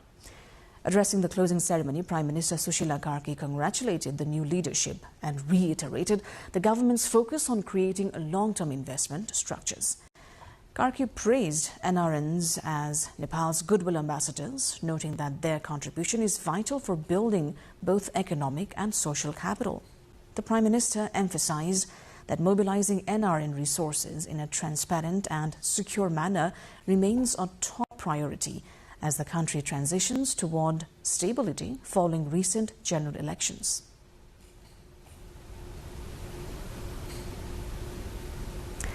The Federation of Contractors Association of Nepal has called for a construction holiday, threatening to suspend all projects until the prices of essential materials stabilize. The federation, citing soaring costs for fuel, steel and cement driven largely by global conflicts, as a massive financial burden on both contractors and the government. General Secretary Roshan Dahal also accused a cartel of importers of creating an artificial shortage of bitumen, which has seen price hikes of up to 40 rupees per litre. Compounding the crisis is a recent export ban on bitumen from India and ongoing issues with delayed government payments. Consequently, the Federation is demanding immediate price adjustments for all active projects in line with the Public Procurement Act to prevent the industry's total collapse. Chinese Ambassador to Nepal Zhang Maoming held a courtesy meeting with National Assembly Chair Narayan Prasad Dahal at Singhadarbar. The two leaders discussed strengthening bilateral relations, parliamentary cooperation and mutual assistance following Nepal's March 5 elections. Dahal praised China's consistent support for Nepal's development, noting that their bond extends beyond diplomacy to deep people-to-people ties. Ambassador Zhang highlighted that high-level presidential visits have pushed cooperation to new heights, reaffirming a partnership built on mutual interest and long-standing friendship. Deputy Commanding General of the U.S. Army Pacific Command Lieutenant General Joel Vowell paid a courtesy call on Chief of Army Staff's Asokraj Sigdel today. During the meeting held at Army Headquarters Bhadragali, they discussed the matters of bilateral welfare. A team led by Vowell arrived in Nepal on Sunday as part of regular visit. The delegation would also visit Pachkhal Base Birendra Peace Operations Training Center of Nepali Army. The team will leave here for Thailand on Tuesday. It is believed that this visit would further strengthen Nepal-US relations and contribute to humanitarian support, disaster management and international peacekeeping efforts. Digital technology is transforming education for visually impaired students all across the world. Visually impaired students at a local school in Tulsipur Dang in Midwest Nepal are benefiting from the introduction of smart boards. The technology helps students follow lessons through audio, making learning easier for higher grade classes. Vijeta Bhandari, along with our local correspondent Vikas Dangi, brings this report. The education of visually impaired students at Guru Jajur Higher Secondary School in Rakshachor Tulsipur in Dang of Midwestern Nepal has become significantly easier recently due to digital technology. Students have felt a sense of relief after the school began conducting classes from grade 9 to 12 using smart boards. There are approximately 48 visually impaired students studying from grade 1 to 12 at this school. Although they traditionally rely on Braille textbooks, the introduction of digital teaching methods for higher grades has streamlined the learning process. Sujan Chaudhary, a grade 11 student, says it has become much easier to learn and understand the subject matter through audio. सहज त भइराछ कस्तो भने कथाहरू हुन्छ कविताहरू हुन्छ त्यस्तो बेला म्यामहरुले साथीहरुले बजाइदिएपछि त्यहाँ हामीले यहाँबाट सुन्ने हो स्क्रिन रिडर भएको भए झन् अझ हामीलाई सजिलो हुन्थ्यो. Teachers emphasize that because educational materials, equipment, and assistive technology for visually impaired students are extremely expensive, the government must pay special attention to this sector. Teacher Ram Bahadur Khadka notes that while the shortage of textbooks is not as severe as in previous years, there is still an insufficient supply of necessary materials. किन्न चाहिँ गाह्रो हुन्छ त्यही भएर सरकारले अब उपलब्ध गराइदियो भने राम्रो हुन्छ. अहिले सरकारले अलि किताब त उपलब्ध गराइन्छ तर पनि प्रशस्त अरूले भने जति हुँदैन. The school has been educating visually impaired students for a long time, addressing various challenges along the way, according to Principal Bishnu Kumari Kesi. She mentions that the school currently employs 3 visually impaired teachers and 1 resource teacher, while also providing hostel facilities and bus services. हामी long टाइमदेखि यहाँ दृष्टिविहीन सञ्चालन भइरहेको हुँदा उनीहरूको problem बिस्तारै solve गर्दै आएका छौं. पहिला चाहिँ यही नजिक होस्टेल थियो, अलि कन्जस्टेड थियो. अहिले चाहिँ हाम्रो राणा गाउँमा रहेको आफ्नै स्कुलको जग्गाको त्यहाँ चाहिँ होस्टेल छ. उनलाई आउन जान गाह्रो परेको थियो.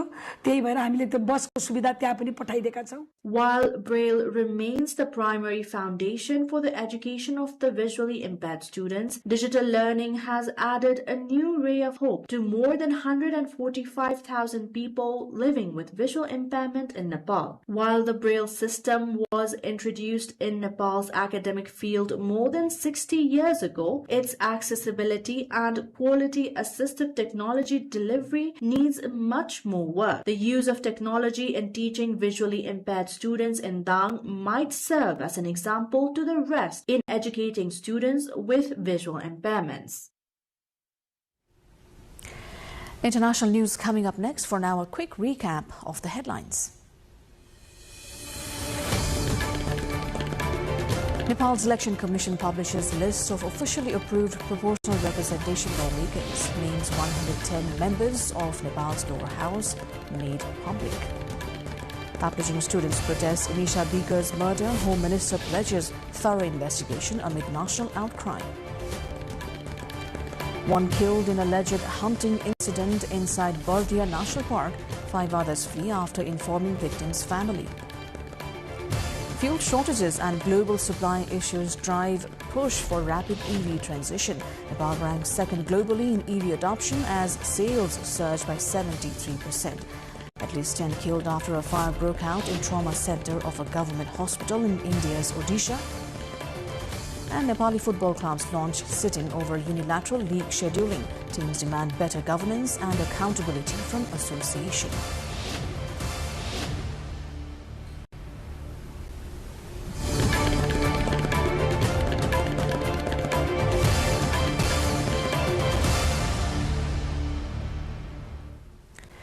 U.S. President Donald Trump has announced that his administration is in talks with 7 nations to help secure the Strait of Hormuz, which remains largely blocked by Tehran amid ongoing U.S.-Israeli conflict with Iran. Emphasizing that countries relying on Gulf oil must take responsibility for the waterway's safety, Trump expects an international coalition to send warships to protect the conduit, which handles 20% of the world's oil supply. While he mentioned potential participation from China, France, Japan, South Korea and Britain, Trump expressed skepticism regarding Iran's willingness to enter serious negotiations to end the 3-week-old war that continues to destabilize global energy markets.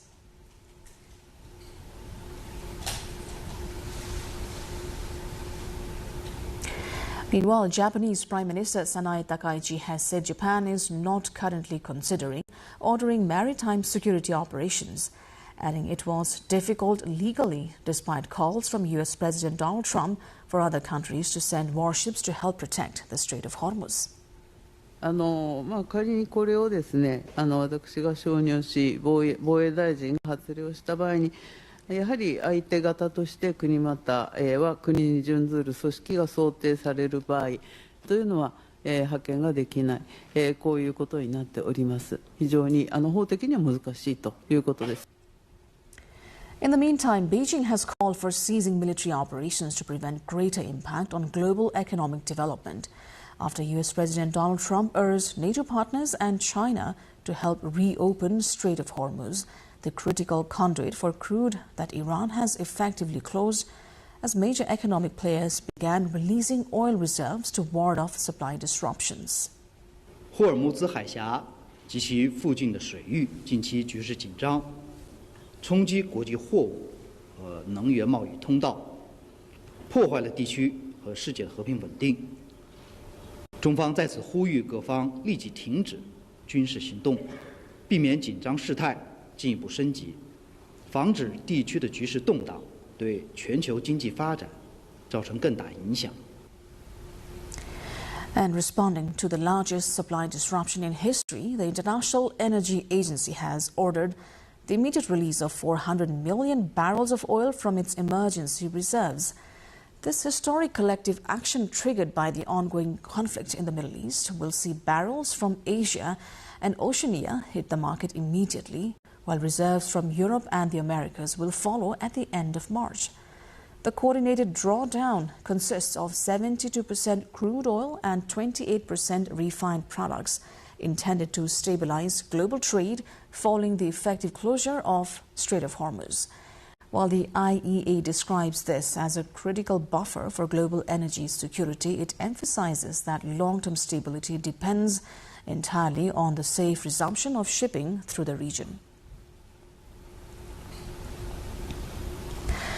One Battle After Another, directed by Paul Thomas Anderson, was the biggest winner at this year's Academy Awards, taking home 6 Oscars, including Best Picture. The film also won awards for Best Director, Best Adapted Screenplay, Best Film Editing, Best Production Design, and Best Original Score. In the acting categories, Jessie Buckley won Best Actress for her performance in Hamlet, becoming the first Irish winner of the category. Another historic moment came when cinematographer Autumn Durald Archipel won Best Cinematography for Sinners, becoming the first woman to win the award. The ceremony featured several historic milestones, highlighting growing recognition of diverse talent in the film industry.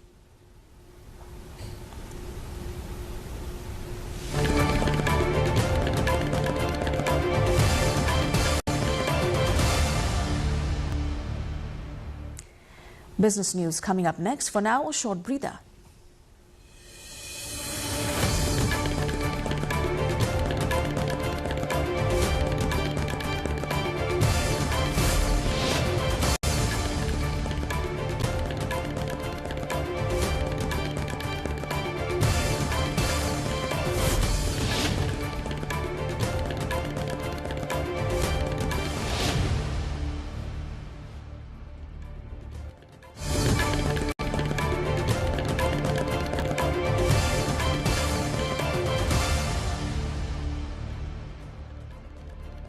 Indian Foreign Minister S. Jaishankar has said he is hopeful that talks with Iran are beginning to ease shipping disruptions for the country's vessels in the Strait of Hormuz. He told the Financial Times that he was at the moment engaged in talks with them and that his discussions has yielded some results. 2 Indian-flagged gas tankers passed through the strait on Saturday after discussions progressed between Delhi and Tehran. 22 Indian vessels are still awaiting for clearance to pass through the channel. The Strait of Hormuz is a narrow waterway between Iran and Oman, linking the Persian Gulf with the Arabian Sea, and about 1/5 of the world's oil and gas passes through the route. The channel is crucial for India as roughly 40 to 50% of its crude oil imports come through the strait. It also carries around half of the country's liquefied natural gas imports and most of its liquefied petroleum gas shipments. India has been dealing with a squeeze in cooking gas supplies over the past few days, leading to panic buying by domestic users and also forcing some restaurants to shut down temporarily.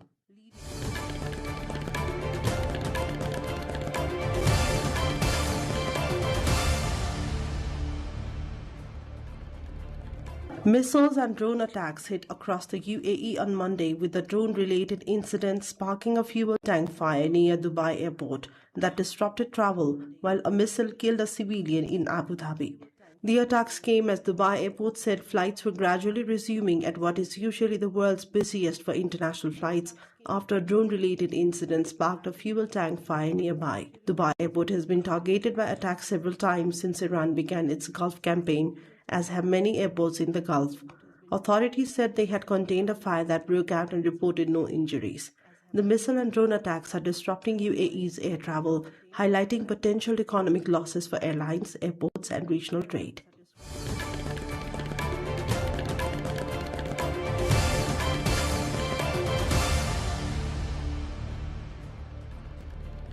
China's factory output growth quickened in January to February, while retail sales rebounded in a steady start to the year for an economy confronting multiple challenges, including the fallout from the United States-Israeli war against Iran. Industrial output rose 6.3% from the same period in previous year, National Bureau of Statistics data showed on Monday, up from the 5.2% growth clocked in December.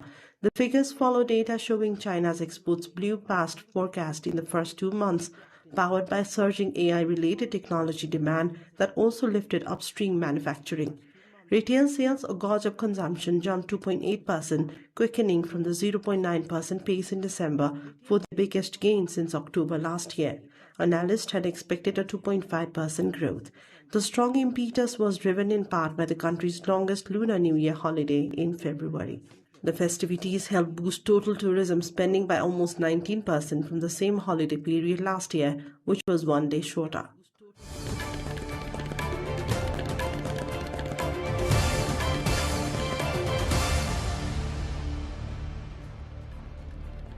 The 1 million hectare rice project has achieved many impressive results in Vietnam, including a reduction of approximately 45% in the quantity of seeds sown, 30% in fertilizer use, and decreased pesticides use and irrigation water consumption. These reductions have been accompanied by a roughly 12% increase in yield. Consequently, average profit has risen by an additional $230 per hectare per crop, and carbon dioxide emissions have fallen by about 4 tons. Currently, around 200 businesses are participating in the project, spanning from input to output. Vietnam said just within 2 years of implementation, the results have demonstrated clear economic and environmental benefits.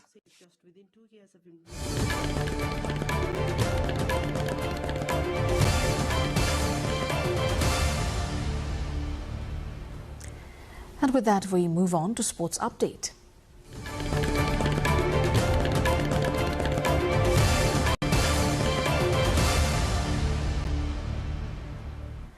Yannick Sinner secured his first Indian Wells title on Sunday, defeating Daniil Medvedev 7-6, 7-6 in a high-stakes final.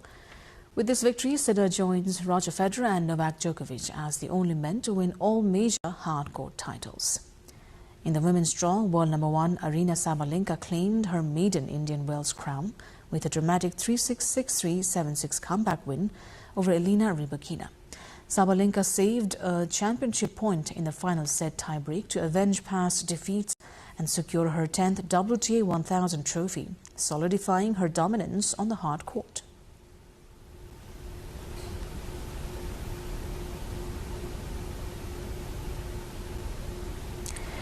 Humanoid robots have completed their first practice runs ahead of Beijing's historic half marathon on April 19.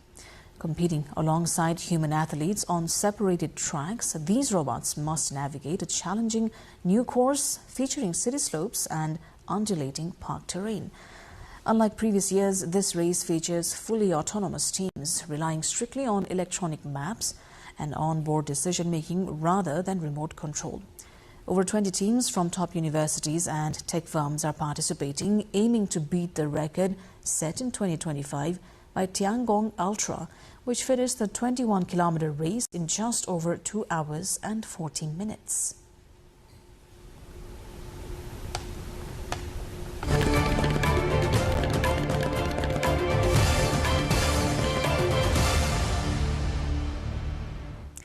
Time now for weather updates, first from Nepal and then around the world.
And before wrapping up, here's a reminder of our top stories of this hour.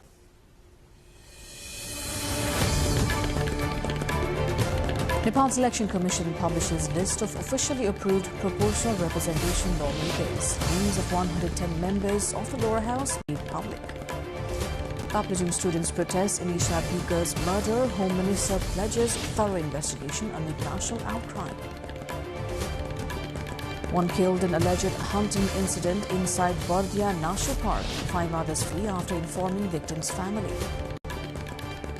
Fuel shortages and global supply issues drive push for rapid EV transition. Nepal ranks second globally in EV adoption as sales surged by 73%. At least 10 killed after a fire broke out in trauma center of a government hospital in India's Odisha. And Nepali football clubs launch sitting over unilateral league scheduling. Teams demand better governance and accountability from association. That brings us to the end of this edition of News Hour here on NTV World. Do join us through our social media pages and also get the latest update from our official website, nepaltelevision.com. I'm Sarah Sapsanamarai. Thanks for staying with us. Good night.